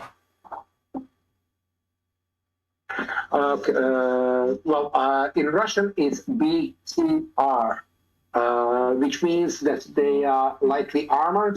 They are with wheels, 6 wheels, I believe. I really don't know what is the proper name in English. Ima mnogo druge materijala gdje može da vidi to. Okay, BTR, yes. How did you find the BTR? Did you find the vehicle to be sufficient? Did it work well for you? Was it damaged at any point? Koje je tvoje mišljenje o BTR koji ste vi koristili? Da li je on dovoljno dobar, da li je on efikasan, da li je možda bio povređen u toku boja? Znaš kako, BTR-e koje smo mi koristili, uglavnom su to stari obrazci BTR-a i još iz sovjetskog vremena. Većinu te tehnike smo uzeli Ukrajincima, na primjer, kad smo pravili Lovajski i Debajcevski kotao. Kad je bilo Debajcevo, uzeli smo 92 tenka koji su bili potpuno ispravni i uzeli smo municije, verovatno 2 godine je moglo da se ratuje sa tom municijom. I jako mnogo BTR, ali to su sve bili stari BTR-i. Stari, i tamo smo, na primjer, 1/3 tih BTR-a, nešto se pokvari i onda smo ih koristili da popravljamo druge. Imali smo jako dobre mehaničare. Inače smo mi do početka ovih operacija 24. februara imali u Donjeckoj republiki oko 450 tenkova koji su bili u voznom stanju. Well, in regards to BTR, the one that we used in that operation, those were the old ones from Soviet Union. Predominantly we got them from Ukrainian army that we caught in cauldrons in Debaltsevo, which was sometime 2016. I also would like to point out that we captured 90 tanks at that point of time.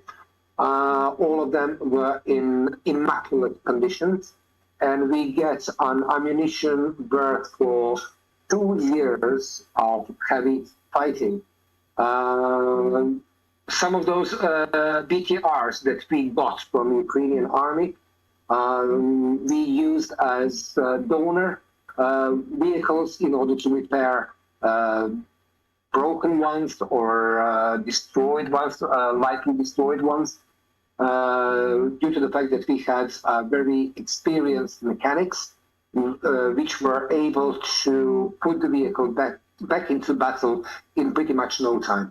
Kad smo zauzimali Izum, tamo su bili Rusi sa novim BTR-ima i razlika između tog novog ruskog BTR-a i starih koje smo mi imali, to je kao da uporedite Mercedes i neki mali auto, znači razlika je prosto ogromna.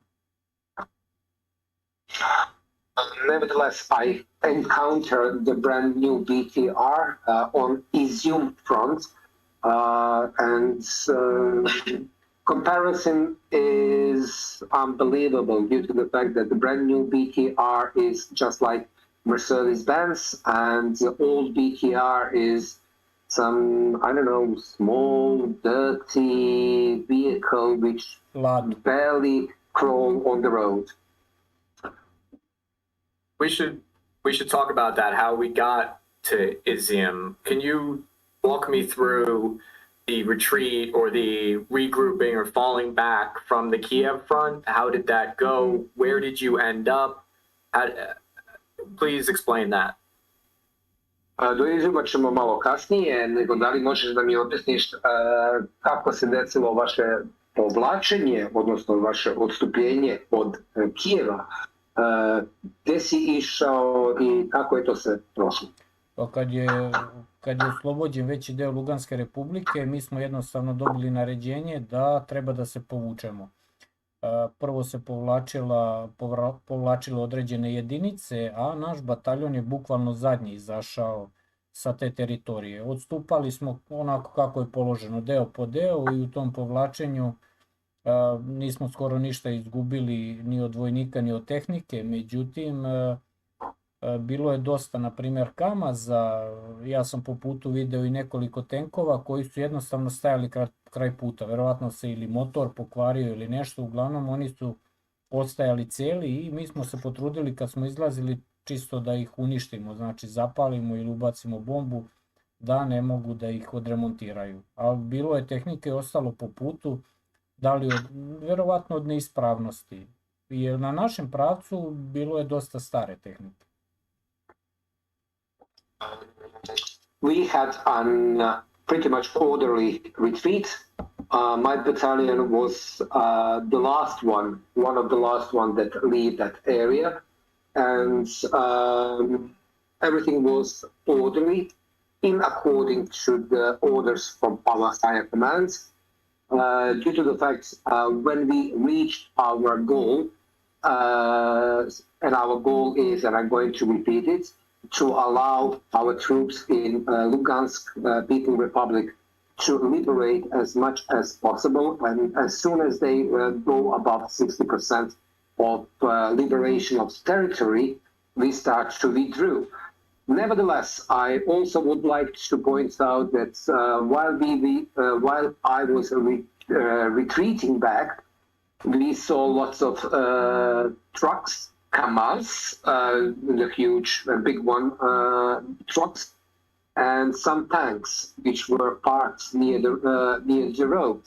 Looks like they had some technical difficulties and they were left there. But we decided to destroy much of it, especially the tanks. We destroyed all tanks, regardless of the reason why it was left on next to the road. Was it mostly Donetsk People's Republic soldiers on this front, or were there a lot of more Russian regulars? Koga je tamo bilo više? Ljudi iz Donetska i Luganska ili ruske vojske? Ruske vojske. Na pravcu Kijeva. Ruske vojske. Čuješ me? Ništa nisam čuo. Ruske vojske je bilo više. Je se čujem? Sada čujem. Ruske vojske je bilo više. The Russian military was predominant on Kiev.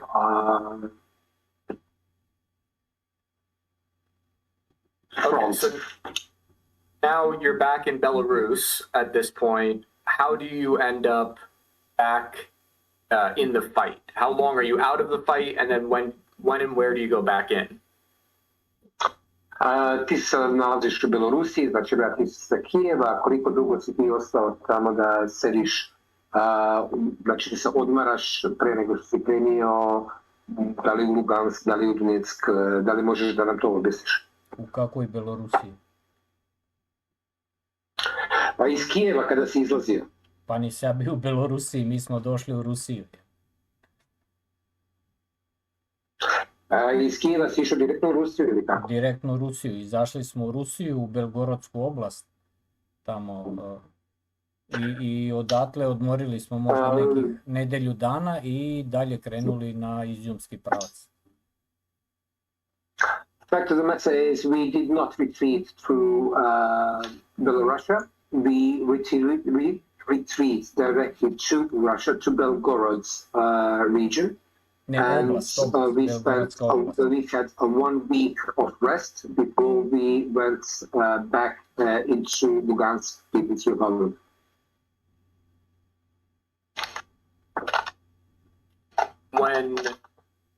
So you're back in Luhansk now. Did you end up in Izium? Kada se vratio u Lugansku Narodnu Republiku, ti se ne išao na Izium ili tako? Ne, mi smo direktno iz Rusije išli na Izium. No, we had 1 week of the rest in Russia, in Belgorod region, and after that we go directly to attack Izium from Russian Federation. U to vreme ruska armija je već zauzela ceo grad, a mi smo išli iz grada dalje. Naša jedinica je sa opredeljenim tamo jedinicama ruske armije došla na 8 km od Slavanjska. I ja sam posle toga otišao u Donjecku republiku. Fact of the matter is the Izium city was liberated by the Russian military. My unit was thrown in front of the Izium, and we advanced in direction of Slavyansk. We ended up somewhere in the vicinity 8 kilometers away from Slavyansk. And after that, I get yet another rotation, so they send me back home to get some rest.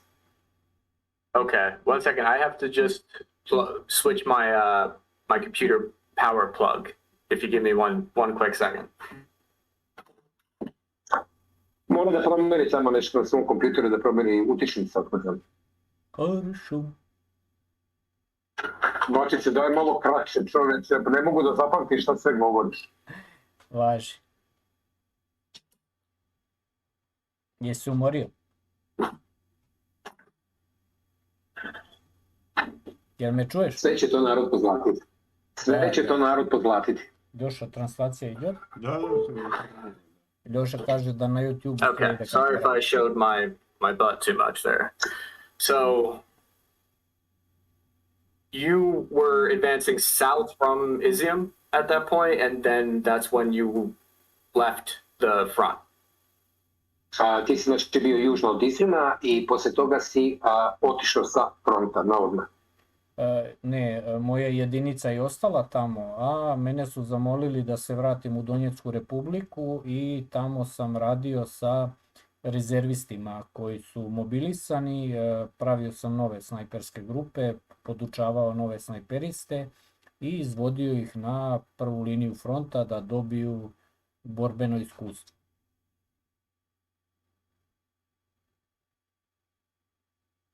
So yes, I was well. My battalion stayed there on the position approximately 8 kilometers away from Slavyansk.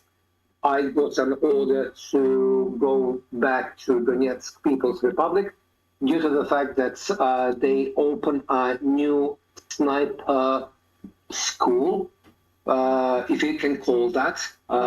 So I got new recruits to work with and to train them how to become a good snipers. And of course, I took them to some battles as well. So then, what are your thoughts on the retreat from Izium and the whole Kharkiv offensive that the Ukrainians did? How do you view that? Ok, reci mi onda kako je tvoje mišljenje o čitavoj toj ukrajinskoj ofanzivi na Harkovsku oblast i na uzimanje Izjuma. Kako ti na sve to gledaš? Vidi, tamo je bilo dosta malo naših vojnika i lično, to je lično moje mišljenje, ne mora znači da je tako. Ja mislim da je ukrajinska razvedka veoma dobro odradila posao, videla gde su nama jako slabe linije odbrane i oni su majstorski krenuli u napad malim, brzim grupama i uspevali su da zauzimaju jako velike teritorije. Po mom ličnom mišljenju, ekstra urađen posao. Well, let me be quite frank. On Izium fronts, we did not have enough soldiers, and I have to admit that Ukrainian did their job excellent. They did a proper recon mission. They knew exactly where our positions are, and they utilize a small, fast-moving groups, and they did that with skill. I really do not have anything to add apart from they did professional job. What do you think the Russian military has learned from the Kharkiv counteroffensive? Šta ti misliš šta je ruska armija naučila iz Harkovske ofanzive? Ja se nadam da su nešto naučili. Vidjet ćemo u buduće. I hope they learn a lesson, but we will see.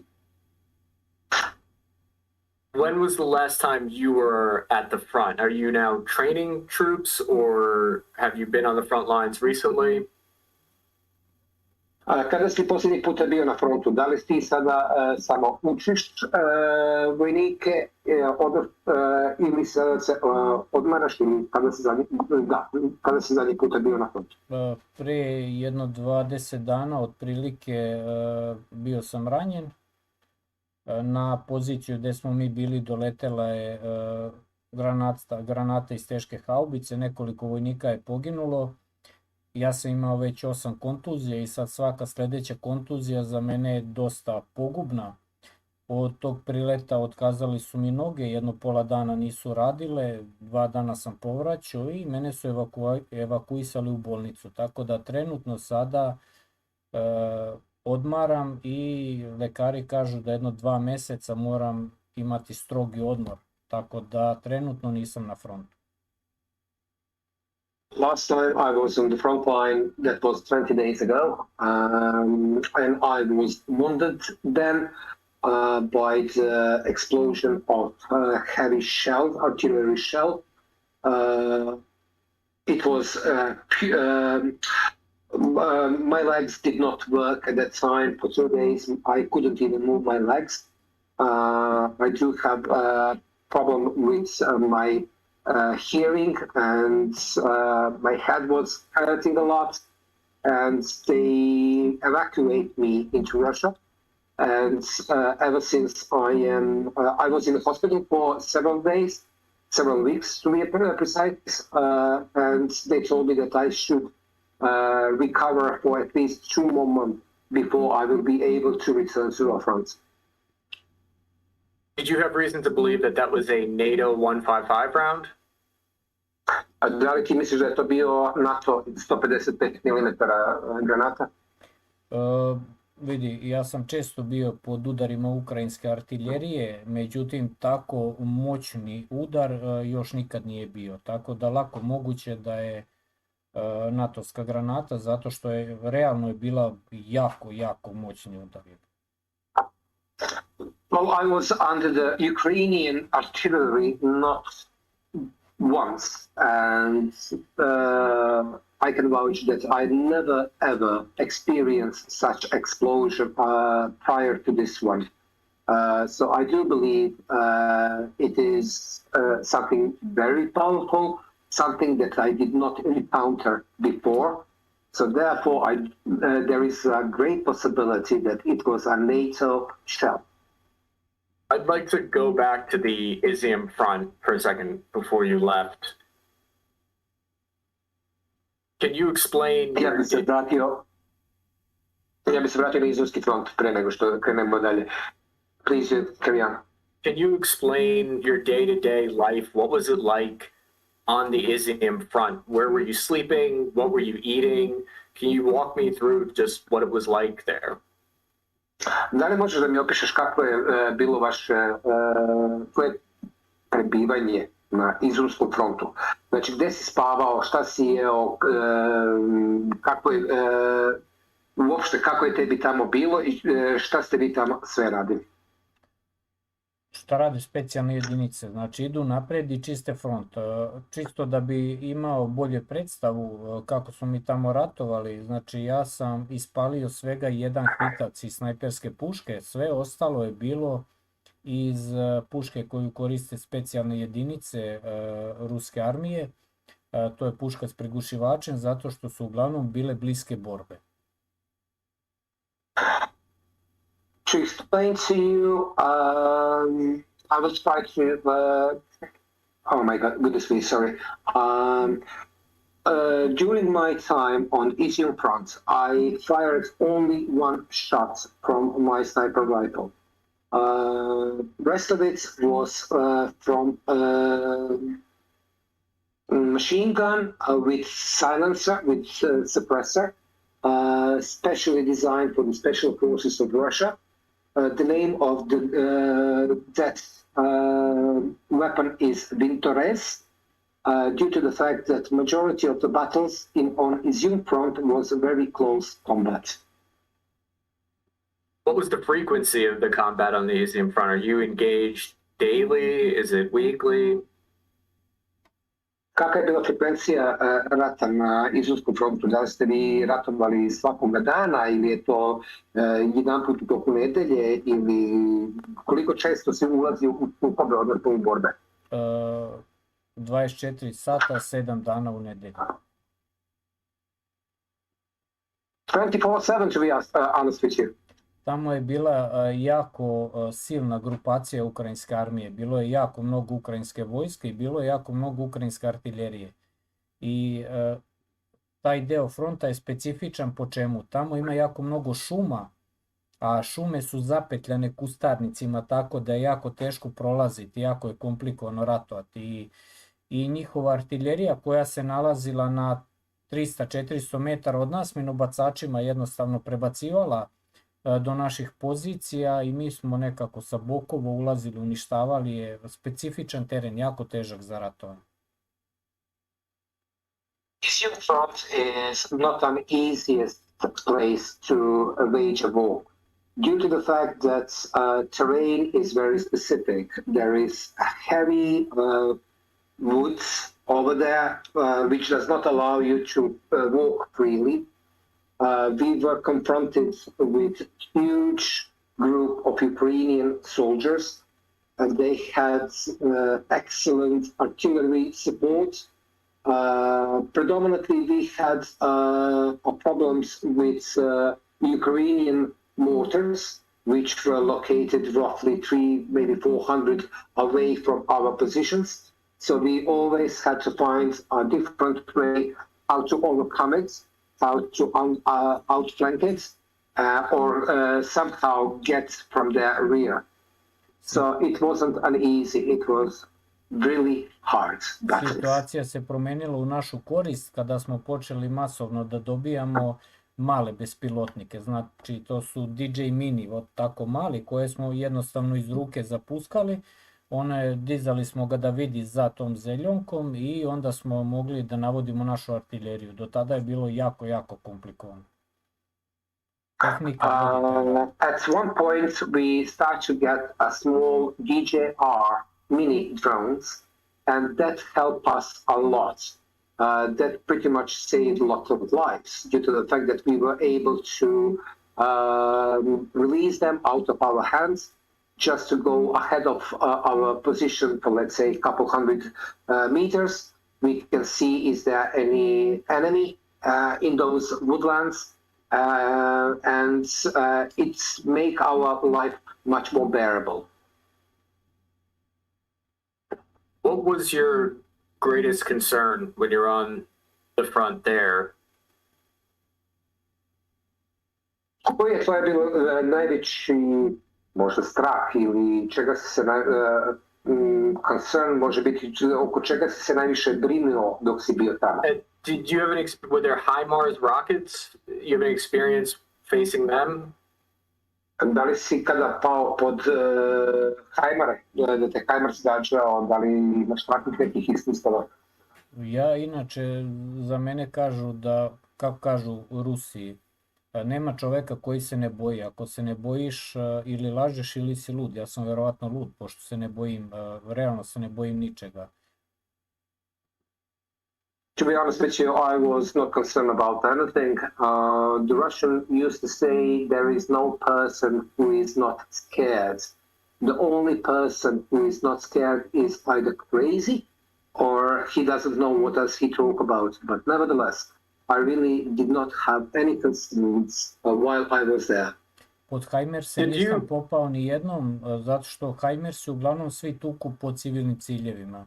Oni Hajmersima tuku hotele, bolnice, banke, zgrade praviteljstva, prokurature. Ja ne znam ni jedan slučaj da je Hajmers doleteo na pozicije gde je vojska. To be quite honest, I really do not know, not even a single event when the Ukrainians use HIMARS against a military fortification or against the soldiers. What I do know, HIMARS were used to hit civilian buildings, to hit governmental buildings inside of the cities or villages, but they did not use HIMARS against the military per se. Sem nekoliko puta gde su pogodili skladišta municije, to je jedino mesto gde su tukli, gde je vojska, ali tamo nije bilo armije, nije bilo ljudi, to su bila skladišta municije. Ja ne znam sad tačno da li 3 ili 4 su uništili jako preciznim pogodcima.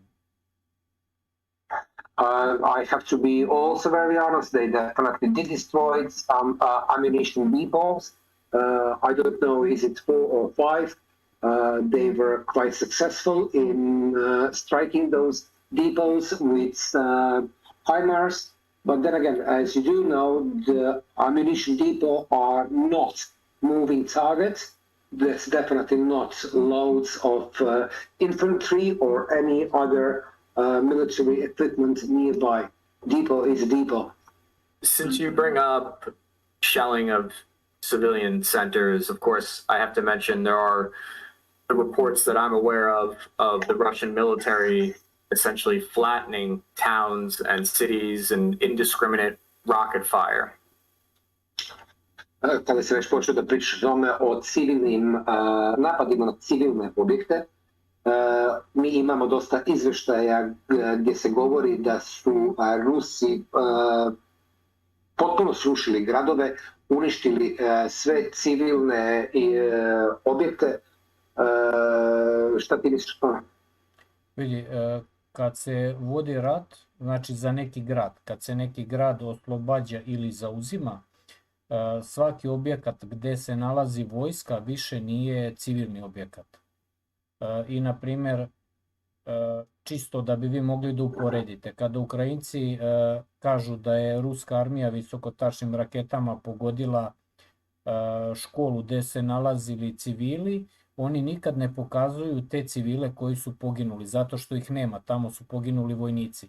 A sa naše strane, kada oni bombarduju civilne objekte, vi možete da vidite gomilu ubijenih civila. Posljednji put su pogodili u prodavnicu, poginulo je 16 ljudi u toj prodavnici i možete da vidite te civile.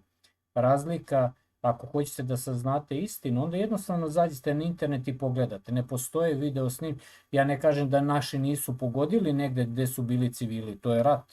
Sasvim je normalno da ima žrtava civilnih. Međutim, možete uporediti tim što vidite na snimcima gdje su realno civili ubijeni. Let me put it this way. There is two different usage of artillery. We have a long-range artillery shelling of the enemy lines, and we have a storming of the city or any other settlement for that matter. When you are storming any city, village, or then definitely whenever you have resistance from your enemy, you will start to take them. You will try to take them out, even if that means that you are going to hit a civilian building. But when you are using artillery on long range, there is a huge distinction between how the Russians use long-range missiles or rockets or artillery, and Ukrainians. You can find yourself on internet what kind of objects were hit by the Russian artillery and what kind of objects a Ukrainian managed to hit inside of Donetsk People Republic or Lugansk People Republic. There is numerous reports saying that Russians struck schools full of civilians, but you will never see not even a single picture of a civilian wounded or killed in those buildings, based on the fact that all those schools were utilized by the Ukrainian army. In quite and stark contrast, you can see lots of videos that shows Ukrainian artillery shelling the markets, shelling shops. On the very recently, they killed 16 people in a shop. So that is a huge difference how the Russians use artillery and how the Ukrainians use artillery. I think we could go back and forth with examples of, I'm sure you have stories, articles that show Ukrainians hitting civilians from your point of view. I could send you many articles of hospitals hit in Mariupol by Russian artillery and other what people would see as war crimes. But I think we could leave it at that I believe that Russia is indiscriminately bombing, and it sounds like you believe that Ukraine is indiscriminately bombing. Možemo da idemo da razgovaramo tako napred-nazad koliko god hoćemo. Sa tvoje strane, koliko ja vidim, ti smatraš da Ukrajinci su ti koji bombarduju civile i uništavaju civile. Na osnovi izveštaja koje sam ja video, recimo Mariupolska bolnica gdje je Rusija gađala bolnicu i pogodila civile, koje ja smatram također da je to ratni zločin. No, međutim, daj da ostavimo to na tome. Ti vidiš da su Ukrajinci ti koji gađaju civile, a mi vidimo da Rusi to rade. Razlika između mene i vas je što sam ja mnoge stvari video svojim očima, a vi vidite ono što vam u vestima pokažu. To je jako velika razlika. Let's leave it at that, but I just want to add, I saw those things with my own eyes. You saw that via the reports which are served to you. Može jedno pitanje? I do have one question for you, if you don't mind. Yeah, please. Vi ste po vašim novostima, Colin Powell je pokazivao birku, krenuli na Irak da bi zaustavili širenje u Iraku nuklearnog oružja. Da li ste ga tamo našli? If I am not mistaken, Mr. Colin Powell used a flask with, my goodness me, some weapons of mass destruction. You went to Iraq, and my question is, did you find it? I would never claim that the invasion of Iraq was a right thing to do or a good thing. I was actually surprised because when we went into Iraq, we flattened everything. We did bombing runs for weeks before we even tried to go in. So I was surprised that Russia didn't do that. Da ti iskreno kažem, ja nikad nisam ni verovao da ulazimo u Irak i da ratujemo sa Irakom zbog mogućeg oružja masovnog uništenja. No, međutim, također hoću da kažem da mi kada smo ušli u Irak, mi smo rušili sve detaljama pre nego što smo uopšte ušli u neki grad. Znači, mi smo sve rušili bez razlike. Da, ne, ja sam hteo da kažem nešto drugo, da uglavnom ono što vesti pokazuju, što pokazuju na televiziji nije istina, to je čisto opravdanje. Naprimjer, birka je bilo opravdanje da vi uđete u Irak, a to što vaše vesti sada govore tamo o navodnim zločinima, ja ne tvrdim da nije bilo nekih zločina sa naše strane, pošto sigurno je bilo toga, to je opravdanje da bi davali više novca. Da bi davali više novca Ukrajini da ratuje s Rusijom. Well, my point was somewhat different. I just want to point out that was a precursor for invasion of Iraq. I mean, a false pretense that Iraq had weapons of mass destruction. And after that, the media spin it in its own way, how it serves them well. The same thing happens here in Ukraine.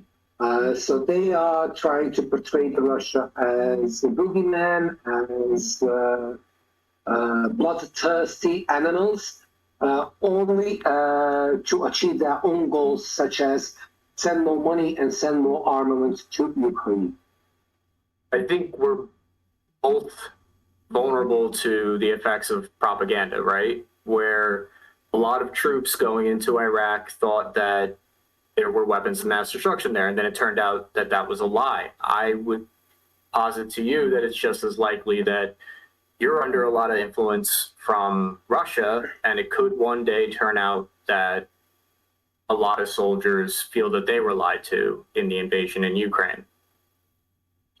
Ono što ja tebi želio bi da kažem, to je da svi smo mi podložni propagandi. Kao što naša vojska kada je krenula u Irak, velika većina je verovala da ide da se bori protiv i da uništi oružje za masovno uništenje. Kada su shvatili da su izlagani, naravno da im se to nije svidelo, a ja mislim da ćeš i ti kroz neko vreme shvatiti da je tebe tvoja ruska propaganda lagala i obmanjivala. Da bi shvatio zašto sam ja došao u rat, seti se na početku ovog razgovora kad sam ti rekao da sam video nacističke flage i krenuo da se borim. Znači ne može propaganda da bude ako ja zarobim ukrajinskog vojnika i na njemu istetoviran kukasti krst i na njemu istetovirana slika Hitlera. Ne može biti ruska propaganda kada mi nađemo naše vojnike kojima su iskopane oči ili kojima je odsečeno grlo i provučen jezik kroz grlo. To nije propaganda, mi smo to vidjeli svojim očima. Znači, nacisti na Ukrajini postoje i vi možete to da vidite svojim očima ako želite da vidite. Naprimjer, Porošenko, prošli predsjednik Ukrajine, njegovi lični telohranitelji su nosili nacističke simbole na svojoj uniformi. Na današnji dan možete da vidite tenkove koji nose kukaste krsteve na sebi i idu u rat. Znači, to nije propaganda, ja to vidim. Vi to možete da vidite ako želite da vidite.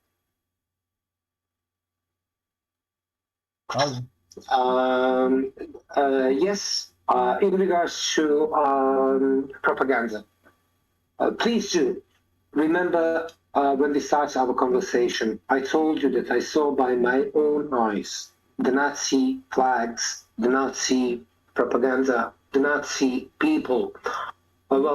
People who are having the Nazi emblems on them. It's very hard to call a propaganda when we caught an Ukrainian soldier who does have a swastika tattooed on him, to call that propaganda.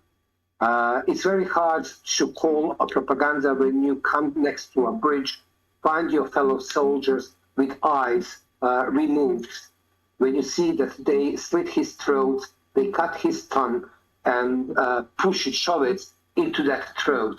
It's definitely not propaganda. It's something that I saw with my own eyes. I saw with my own eyes lots of units who are fighting under the Nazi flag along with Ukrainian flag. Well, you can call that propaganda, but that is something that I saw by my own eyes. When I was in Iraq, we thought we were fighting against terrorists. I saw evidence that we were fighting against Islamic extremists there. But I think it was also just as likely that we were fighting against a lot of people there that wanted self-determination in their country. They wanted independence in their country in Iraq. They didn't want a United States soldier telling them what to do or even providing security for them. I think the people in Iraq, there were some terrorists there. Yes, there were some extremists there. But I think there were also a lot of people that wanted to make a living and wanted to be able to be in control of their own government, for better or for worse. Što se tiče Iraka, ja također mogu da kažem da su nama govorili da se mi borimo sa teroristima, da se mi borimo sa islamistima. No, međutim, ja moram da kažem da je tamo i bilo terorista i bilo je islamista, ali tamo je bilo i običnog naroda koji nisu želeli našu zaštitu, koji su želeli svoje samoopredeljenje, koji su želeli sami da rukovode svojom stranom bez utjecaja bilo kakvog faktora sa strane. A da li to ispada da vi verujete da narod koji živi na tim teritorijama ima pravo na samoopredeljenje? Does that mean that you do believe that people do have a right to make self-determination? Yeah, I do. Yeah, I think that is Možete li mi onda objasniti zašto Amerika finansira ukrajinsku armiju koja ubija ljude na Donbasu koji su izrazili želju da žive odeljeno od takve države? I oni imaju pravo po statutu Ujedinjenih nacija. Can you explain to me why then the United States is financing the Ukrainian army who is killing people who just want to express their own right for self-determination, that they do want to live in Russia and they do not want to live under the current regime? The argument is that the Ukrainian people want to be separate from Russia and that the Russian invasion is trying to take over their country. That's the argument from our point of view. Naš argument je taj da Ukrajinci žele da žive samostalno, a da je Rusija ta koja pokušava od njih da naveže svoje viđenje situacije. I to je argument zbog kojeg mi pomažemo Ukrajini, odnosno pomažemo im da oni ostvare svoje samoopredeljenje. Vas tamo mnogo lažu. 2014. su bilo je glasanje gde je glasalo oko 90% naroda da želi da se odcepi od Ukrajine. I šta više, oni nisu glasali da se prisjedine Rusiji, oni su glasali da žive odeljeno, da to budu odeljene republike, ni u sastavu Rusije, ni u sastavu Ukrajine. I don't know, are you aware that in 2014 there was a first referendum which were held in certain areas of Ukraine, and people expressed their desire to live as a separate republic, not under the Ukrainian regime, but definitely not with Russia at that time. They want to be separate from Ukrainian regime, full stop. A na primjer za razliku, sekund jedan, na primjer za razliku na Kosovu, tamo nikad nije bilo glasanje i NATO teroristička organizacija je bombardovala suverenu državu i narušila sva međunarodna prava i tu državu Kosovo sada priznajete. Znači da je Amerika jednostavno sama po sebi teroristička država. Ona je stvorila Bin Ladena, stvorila je sve te, vod sad finansira naciste. In stark contrast, for example, on Kosovo and Metohija, NATO, as a terrorist organization, attacked the southern state of Serbia, and they declared that Kosovo is independent. And you rush to recognize it. In stark contrast, you do not allow people from Donbass to decide and to determine their own fate and future.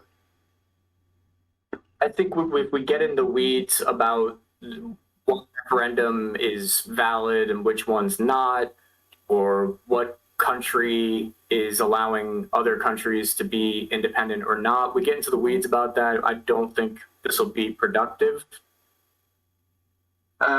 Ne želim da zalazim u taka pitanja, pošto ne mislim da bi bila produktivna da govorim o tome koje države imaju pravo da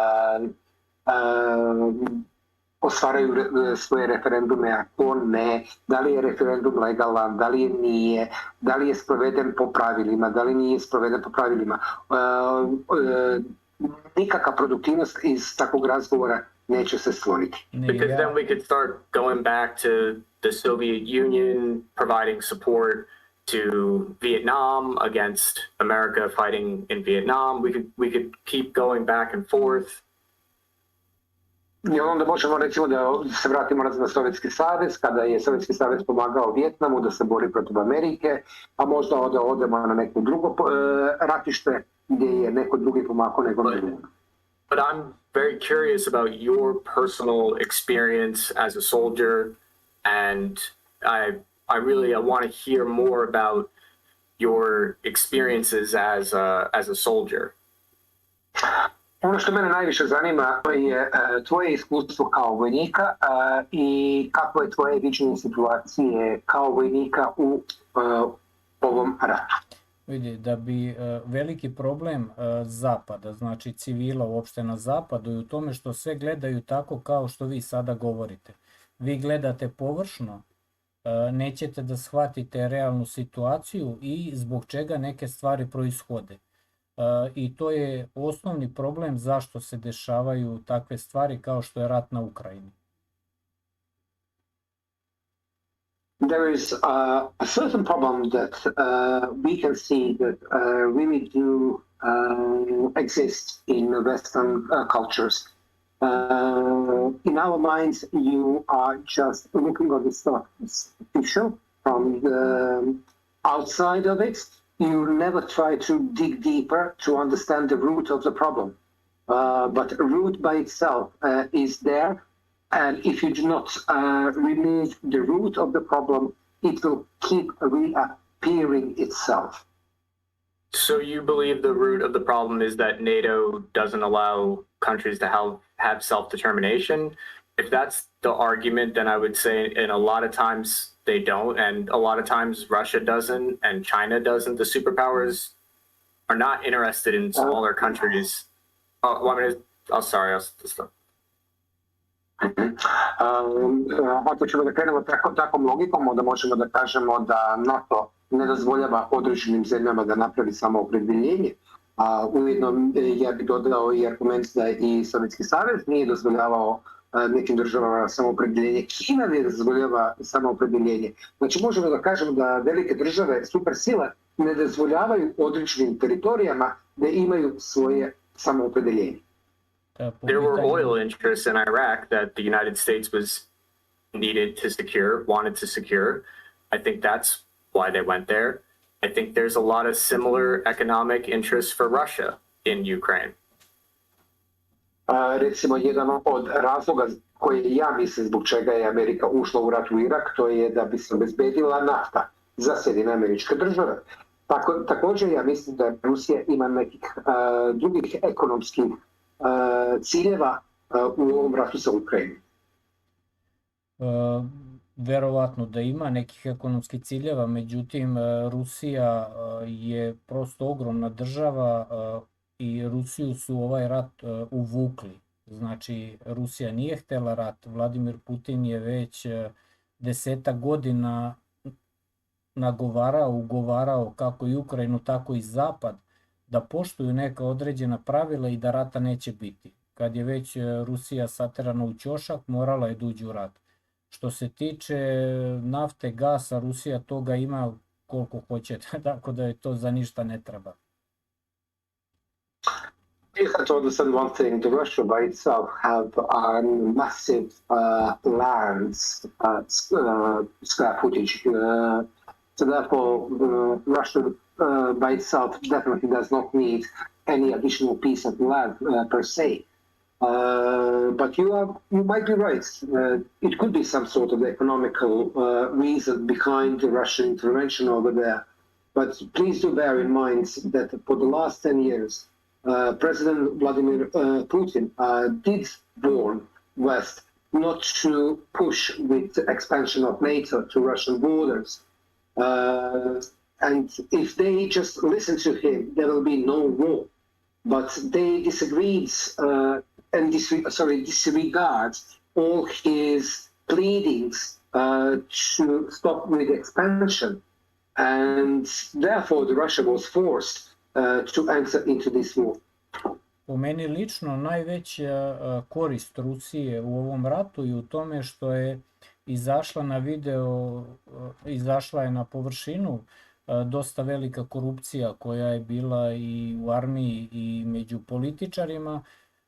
Izašle su na video poprilične greške u armiji koji su bile i mislim da je to jedina korist Rusije u ovom ratu. Znači država koja ima ogromnu teritoriju, njoj još teritorije tačno ne treba. Ali mora da se zauzme. I can speak about advantages or some pluses that Russia did gain from this war. For example, the corruption in the military was exposed. Some problems with handling and financing of the military was also exposed. Definitely it will help Russia to rebuild itself and to get rid of corruption in that sort of sense. But please do understand one thing. Russia as a country definitely does not need any additional land due to the pure fact that Russia is the biggest country by the land mass in the world. So that is definitely not a reason why the Russia enter into this conflict. Not land for the economic gain. Sure, go ahead, sorry. No, come on. Please do. Did you bring up an interesting point that Russia was forced to invade? Ukraine would say that Russia was going to invade, and if they weren't a part of NATO, to protect them from that, then they would be vulnerable to Russia. I'm sorry, I couldn't understand properly. Would you be so kind and just repeat? Sure. Ukraine's argument is that they wanted to be a part of NATO so that Russia wouldn't invade them.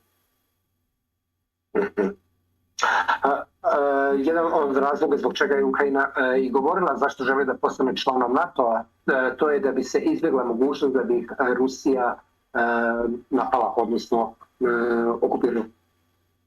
I da li je Ukrajina to uspela da uradi? 2008. predsjednik Putin je na međunarodnoj konferenciji jednoj rekao, dobro razmislite, da li vi shvatate šta radite? So did Ukraine manage to do that? Please do remember that in 2008, Mr. Putin said quite openly and vocally in Munich, do you understand what you did? Fact of the matter is, Russia was forced into this intervention. Da li ste vi nekad čitali, na primjer, minske dogovore koji su bili potpisani? Did you ever read Minsk agreement that was agreed between Russia, Ukraine, under the Germany and France supervise? I didn't read it. I'm familiar with it.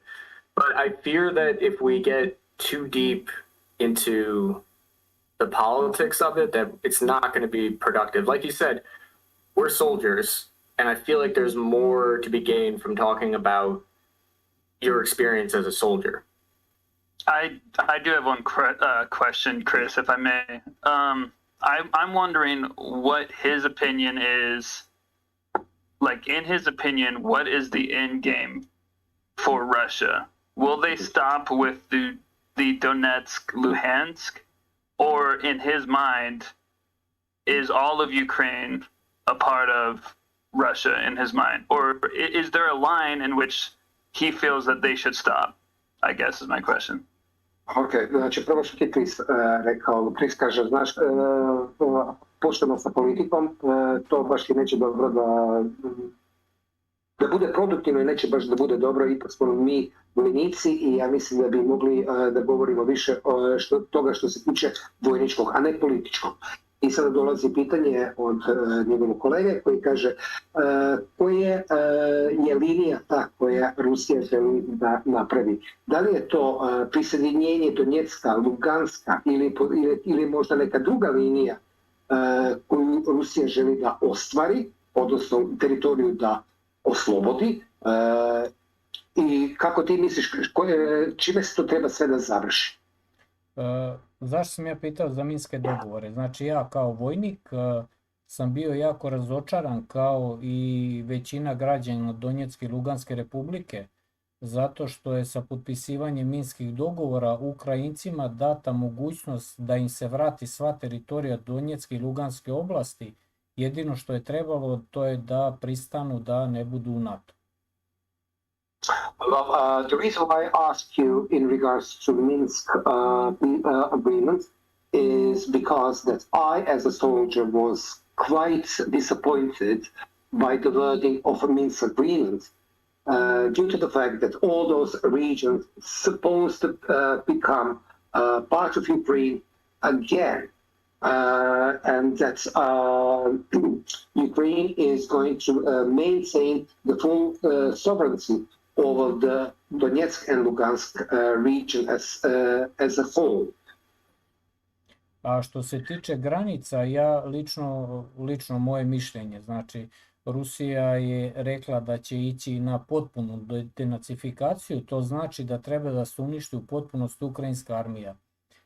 Mi sada vidimo da znači ne postoji granica na kojoj bi mogao biti mir. Znači dok se potpunosti ne zauzme, pričam to je znači moje mišljenje, dok se potpunosti ne zauzme cela Ukrajina i uništi se u potpunosti njihova armija, tamo mira neće biti. Znači tu nije dovoljno Donjecka i Luganska oblast. Zašto mislim da je to tako? Zato što gdje su sada granice, Ukrajina dobija sa zapada sve više i više oružja I ako je ranije Rusija planirala da se oslobodi Donjeck i Luganska oblast, sada shvataju da će morati da se zauzme cela Ukrajina. Jer gde god je granica, sa povećanjem količine oružja, sve će teže biti zaustaviti to. Mnogo priča. Well, let me try to address your question. In my mind, and I reiterate, in my mind, there is no line where we are going to stop.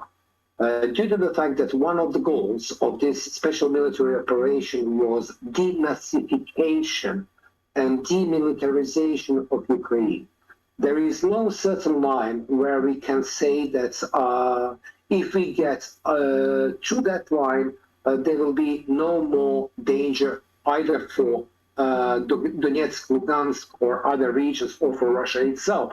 So we have to go all the way and dismantle this Nazi regime.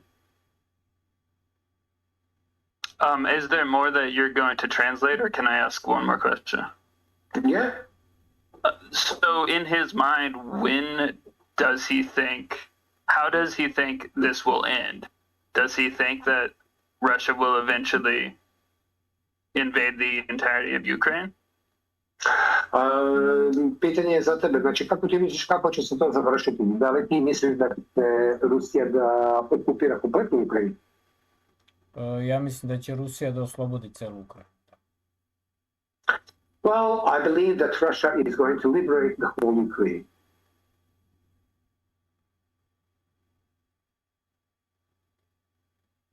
Yeah, I think the likelihood that you and I were a part of justified invasions are very unlikely. When you look at the history of war, I think it's probably more likely that it was a part of economic concerns.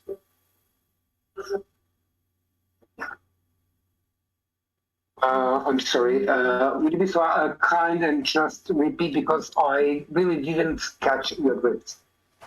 So I'd like to kind of gear towards the end here and ask about the you'd said earlier that you had engaged with American snipers.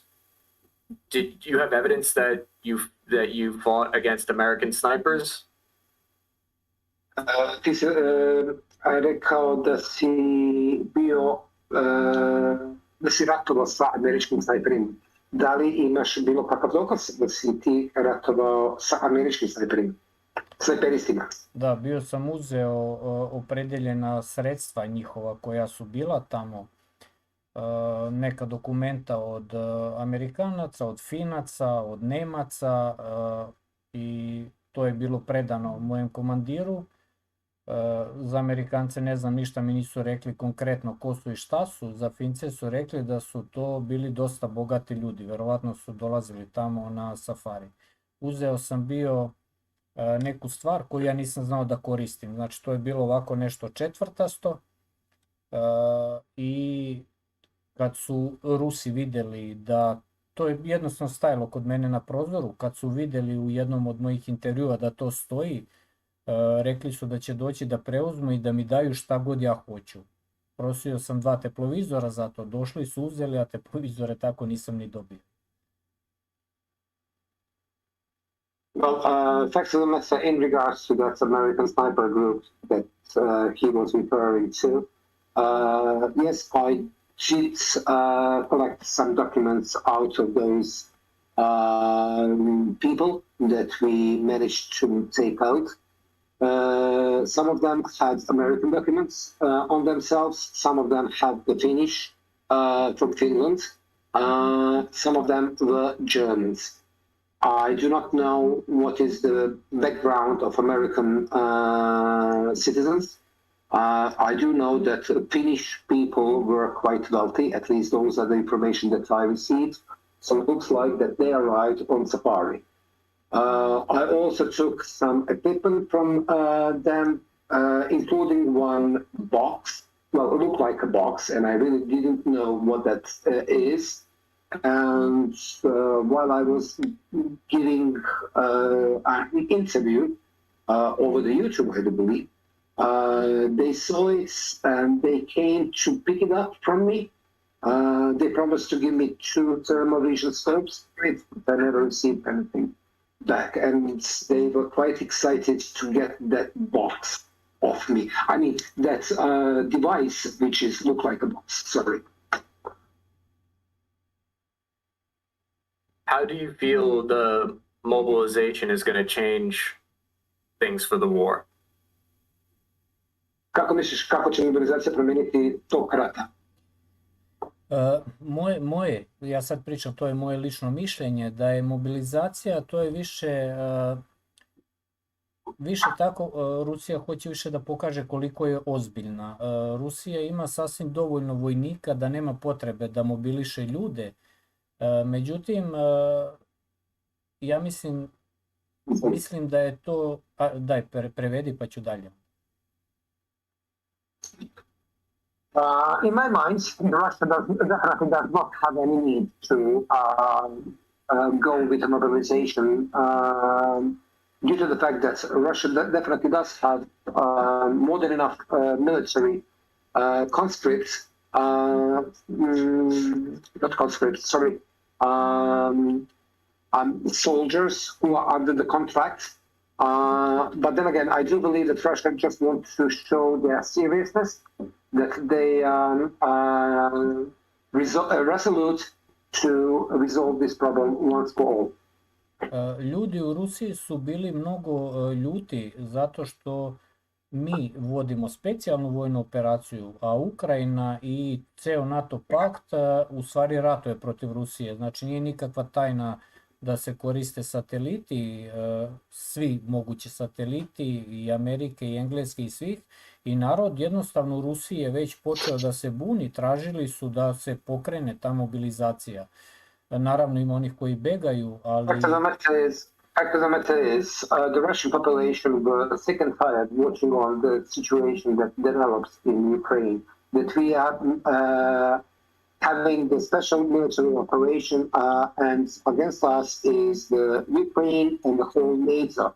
All satellites from the NATO countries are working for Ukraine. All military machinery from the NATO is working for Ukraine, and we are just playing special military operation. So the population itself demanded to go with mobilization. I sada, na primjer, ima mnogo više dobrovoljaca koji se javljaju da idu u rat nego što je potrebno po tom prizivu sa mobilizacije. Jednostavno, ta mobilizacija je bila potrebna da se društvo svo mobiliše. Znači, ne samo da bi oni išli u rat za rat, ja kako i dalje tvrdim, znači siguran sam da Rusija ima sasvim dovoljno vojnika, ali to će više da promeni situaciju unutar Rusije same, znači da se više ljudi da se objedine. Ako pogledate neke video materijale, vidjet ćete kako majke i žene i drugi ispraćaju ljude sa pesmom. Fact of the matter is, you have to understand that there is much more volunteers who are trying to draft themselves into the Russian army than whatever the currently Russian government called upon mobilization. You have to pay attention to small things, for example, how people are saying farewell to the people who are mobilized right now. They are doing that with the dignity, with the joy, with a laugh, with a smile on their face, because they do know they are fighting for the just cause. Treba da shvatite da je Rusija izgubila u Drugom svetskom ratu 26 miliona ljudi. I svako pojavljivanje nacizma za ruskog čoveka to je jako velika beda. I Rusi jednostavno hoće da se bore protiv toga cijelim svojim narodom, cijelim svojim bićem. Koliko god vi ne htjeli da priznate, međutim na Ukrajini cveta nacizam. Tamo su narodni heroji, ljudi koji su osuđeni u Nürnberškom procesu, oni dokazani su fašisti, to su trenutno narodni heroji Ukrajine. You have to understand that Russia or the Soviet Union lost 22 million people due to the Nazi Germany, due to the Nazism by itself. And then again, the Nazism is right now flourishing in Ukraine. Right now, the national heroes are the Nazi collaborators, are people who were even judged in Nuremberg court after the Second World War. And what can you and how can you explain to the ordinary Russian that we have to live and lead by the Nazi to get stronger by every day? And to us, it's definitely not understandable that you are supporting, when we say you, your governments are supporting the Nazism. Mobilizacija je više želja naroda da se krene u ozbiljniji rat nego što realno nešto može da promeni na bojnom polju. Realno može da promeni na bojnom polju to što je sada, što su 4 republike odeljene provele ponovo referendum i što će verovatno sutra ili preko sutra da uđu u sastav Rusije. To je ono što će da promeni nešto u ovom ratu, a mobilizacija ništa posebno neće promeniti. Mobilization per se will definitely not change that much. What will change the situation on the ground is after the results of this referendum in Donetsk, Lugansk, Kherson, and Zaporozhye region. When they become part of the Russia, then definitely it will be a game changer. Because from that point on, the Russia is going to fight for their own territory, which means the whole might of the Russian army are going to be used, not just like right now as a special operation. I have a couple of questions about the combat that you've experienced. What was the average range of engagement? Imam nekoliko pitanja za tebe kao zavirika. Reci mi koliko je bilo prosječna udaljenost između tebe i neprijatelja? Od pola metra do 1600 metara da je bio najdalji vistrel. Well, I had very close combats, which is half meter away from each other, and my longest shot was on 1,600 meters away. 1,600 meters? Now we know you're lying about everything. 1600 metara, sada znam da ti lažeš sve. Da. Dođite na poligon u Rusiju i ja ću vam pokazati kako se puca na 1600 metara. Well, you are welcome to come to Russia and I will show you how you can shoot on 1,600 meters. And what type of combat? Is it mostly trench warfare, or what would you say the type of combat is mostly? Što možeš da kažeš, kakav je vrsta rata, da li je rat rovovski ili je neka druga vrsta rata? Šta, da li je rat? Rovovski rat ili je neka druga vrsta rata? Posle 2015. znači kad je oslobođeno Debaljevo, to je bio rovovski rat, a sad više nije, sad je to rat uglavnom tehnologije, artiljerije i bespilotnih aparata. After 2016, it was a pure trench war, and right now we have a very fluid warfare and technology warfare as well. Artillery is predominantly used as a weapon of choice. Andrew, did you have any other questions that you wanted to ask or think we missed? I think that I did. I think you might have answered them or asked them. I wrote down some questions about how he's protecting his family, what precautions his family has taken, and what his family feels how his family feels about the war. Pitanje za tebe je, znači, kako ti štitiš svoju familiju, šta oni misle o tome što ti učestvuješ u ratu i kako uopšte se brineš o svojoj familiji.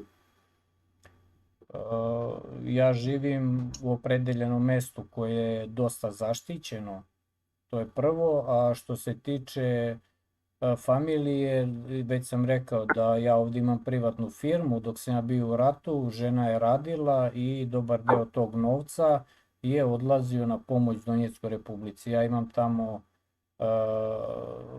jedan dečiji dom u kome se brinem, koji finansiram od 2014. godine i moja žena, na primjer, radi ovdje i sa tim novcem mi pomažemo i ranjene borce. Znači ja sam čovjek koji je dovoljno zarađuje da može da živi spokojno i da pomaže drugima.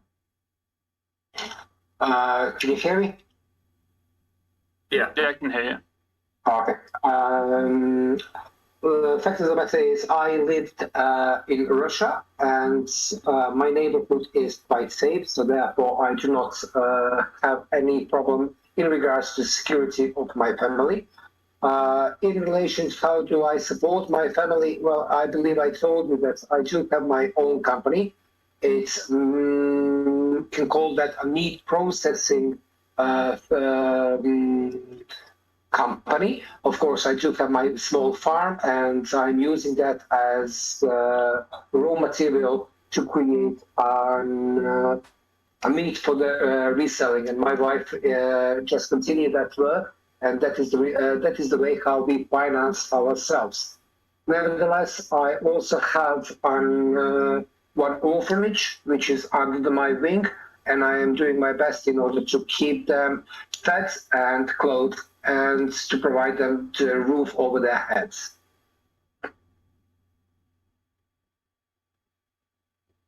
So I think that was all the questions I had. I do want to say we obviously completely disagree. The point of this conversation wasn't for it to be a debate. This is not to give a platform to Russia to speak propaganda. The point of this conversation is to, I think, open communication and understanding the people that you disagree with is the best thing to do. I think if we shut down lines of communication, it will not be of benefit, and we'll all be in the dark about each other, and it will just continue to misunderstand each other even more. So that was the point of this discussion today. Andrew and I, we don't agree with what Dejan thinks, but we want to understand better, I think. And so thank you for your time. Really appreciate it. Ovo nije bio pokušaj da damo mogućnost za rusku propagandu. Ovo je bio samo pokušaj da pokušavamo da razgovaramo sa čovekom, sa Dejanom, bez obzira koliko god se mi ne slažemo. Želeli smo da čujemo i vašu stranu, zato što ako ljudi razgovaraju, tada će se bolje razumeti. Ako ne razgovaraju, tada će doći do više nesuglasica i nerazumevanja. Hvala vam puno zato što ste učestvovali. And if I ever see you, I'll be sure to stay 2,000 meters away. Hvala vama što ste priglasili. I ako ti kad bude, potrudite se da bude barem 2,000 metara. Čekaj, ja nisam čuo, izvini. Kažem, rekao je, ako te budem video, ja ću se potruditi da budem barem 2,000 metara od tebe. Ne, ja sam inače jako dobar čovjek.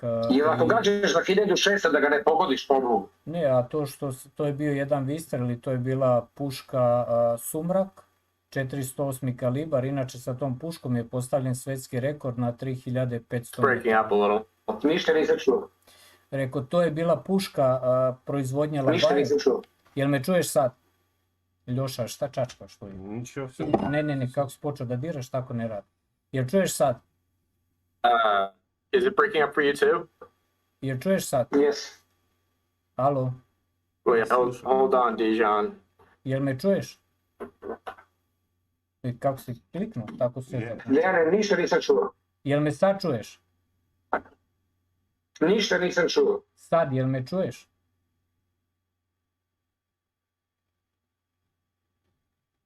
Jel me čuješ sad? Jel me čuješ sad? Ništa se ne ide. A sad? Sada čujem. Sad čuješ. We didn't hear any of that. Did you want to try that again? Znači, objasni mu da je to puška firme Labajev. Halo? Jel me čuješ? Alo? Alo? Da li se čujem? Sad te čujem. Vidi, to je puška firme Labajev, kalibar 408, inače sa tom puškom je postavljen svetski rekord, pogođeno je na 3500 metara.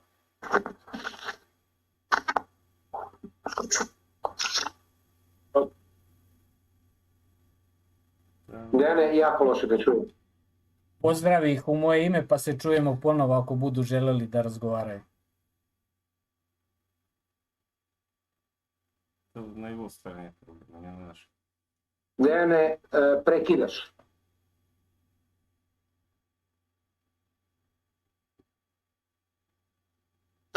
I do believe that he was trying to give you some information in regards to that rifle that he used to shoot on 1,600 meters. But unfortunately, I couldn't catch all details, and I do heard that he mentioned some sort of the world record, but there is lots of in between that I couldn't hear.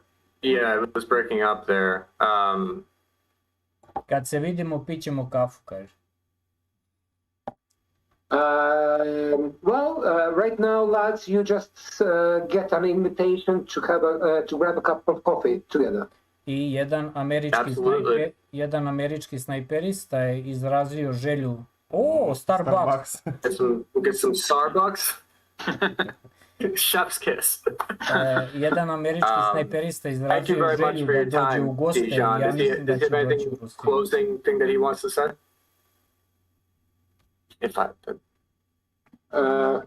Dejane, hvala ti puno. Da li možda imaš nešto da kažeš za završetak ovog razgovora? Ja se nadam da kod vas neće biti taj građanski rat o kome smo pričali i da ću jednog dana moći da dođem u Ameriku, zato što mi je jako velika želja videti svojim očima Nijagarine vodopade i kanjon Colorado. To su za mene takve, to mi je želja u životu da vidim u Americi.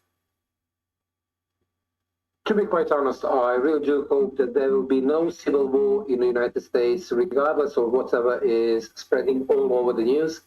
And also, I would like to say that I will be more than glad to come to the United States in future, due to the fact that I would love to see Niagara Falls and Colorado River.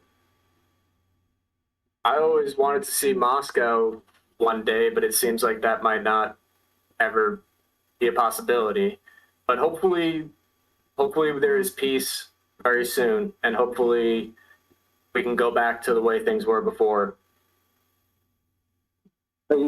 Ja također sam želeo da dođem i da vidim Moskvu, no nažalost sada je to sve dalje i dalje. Ali ajde da se nadamo da će biti mira i da će se sve vratiti kao što je nekada bilo.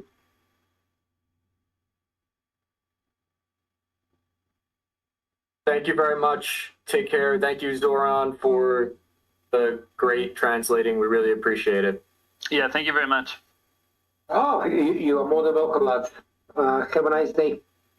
Take care. Bye. Here, Andrew, let's stay on. Yeah, we'll stay on for a second. How do we move them? Bye-bye. Okay. Let's see.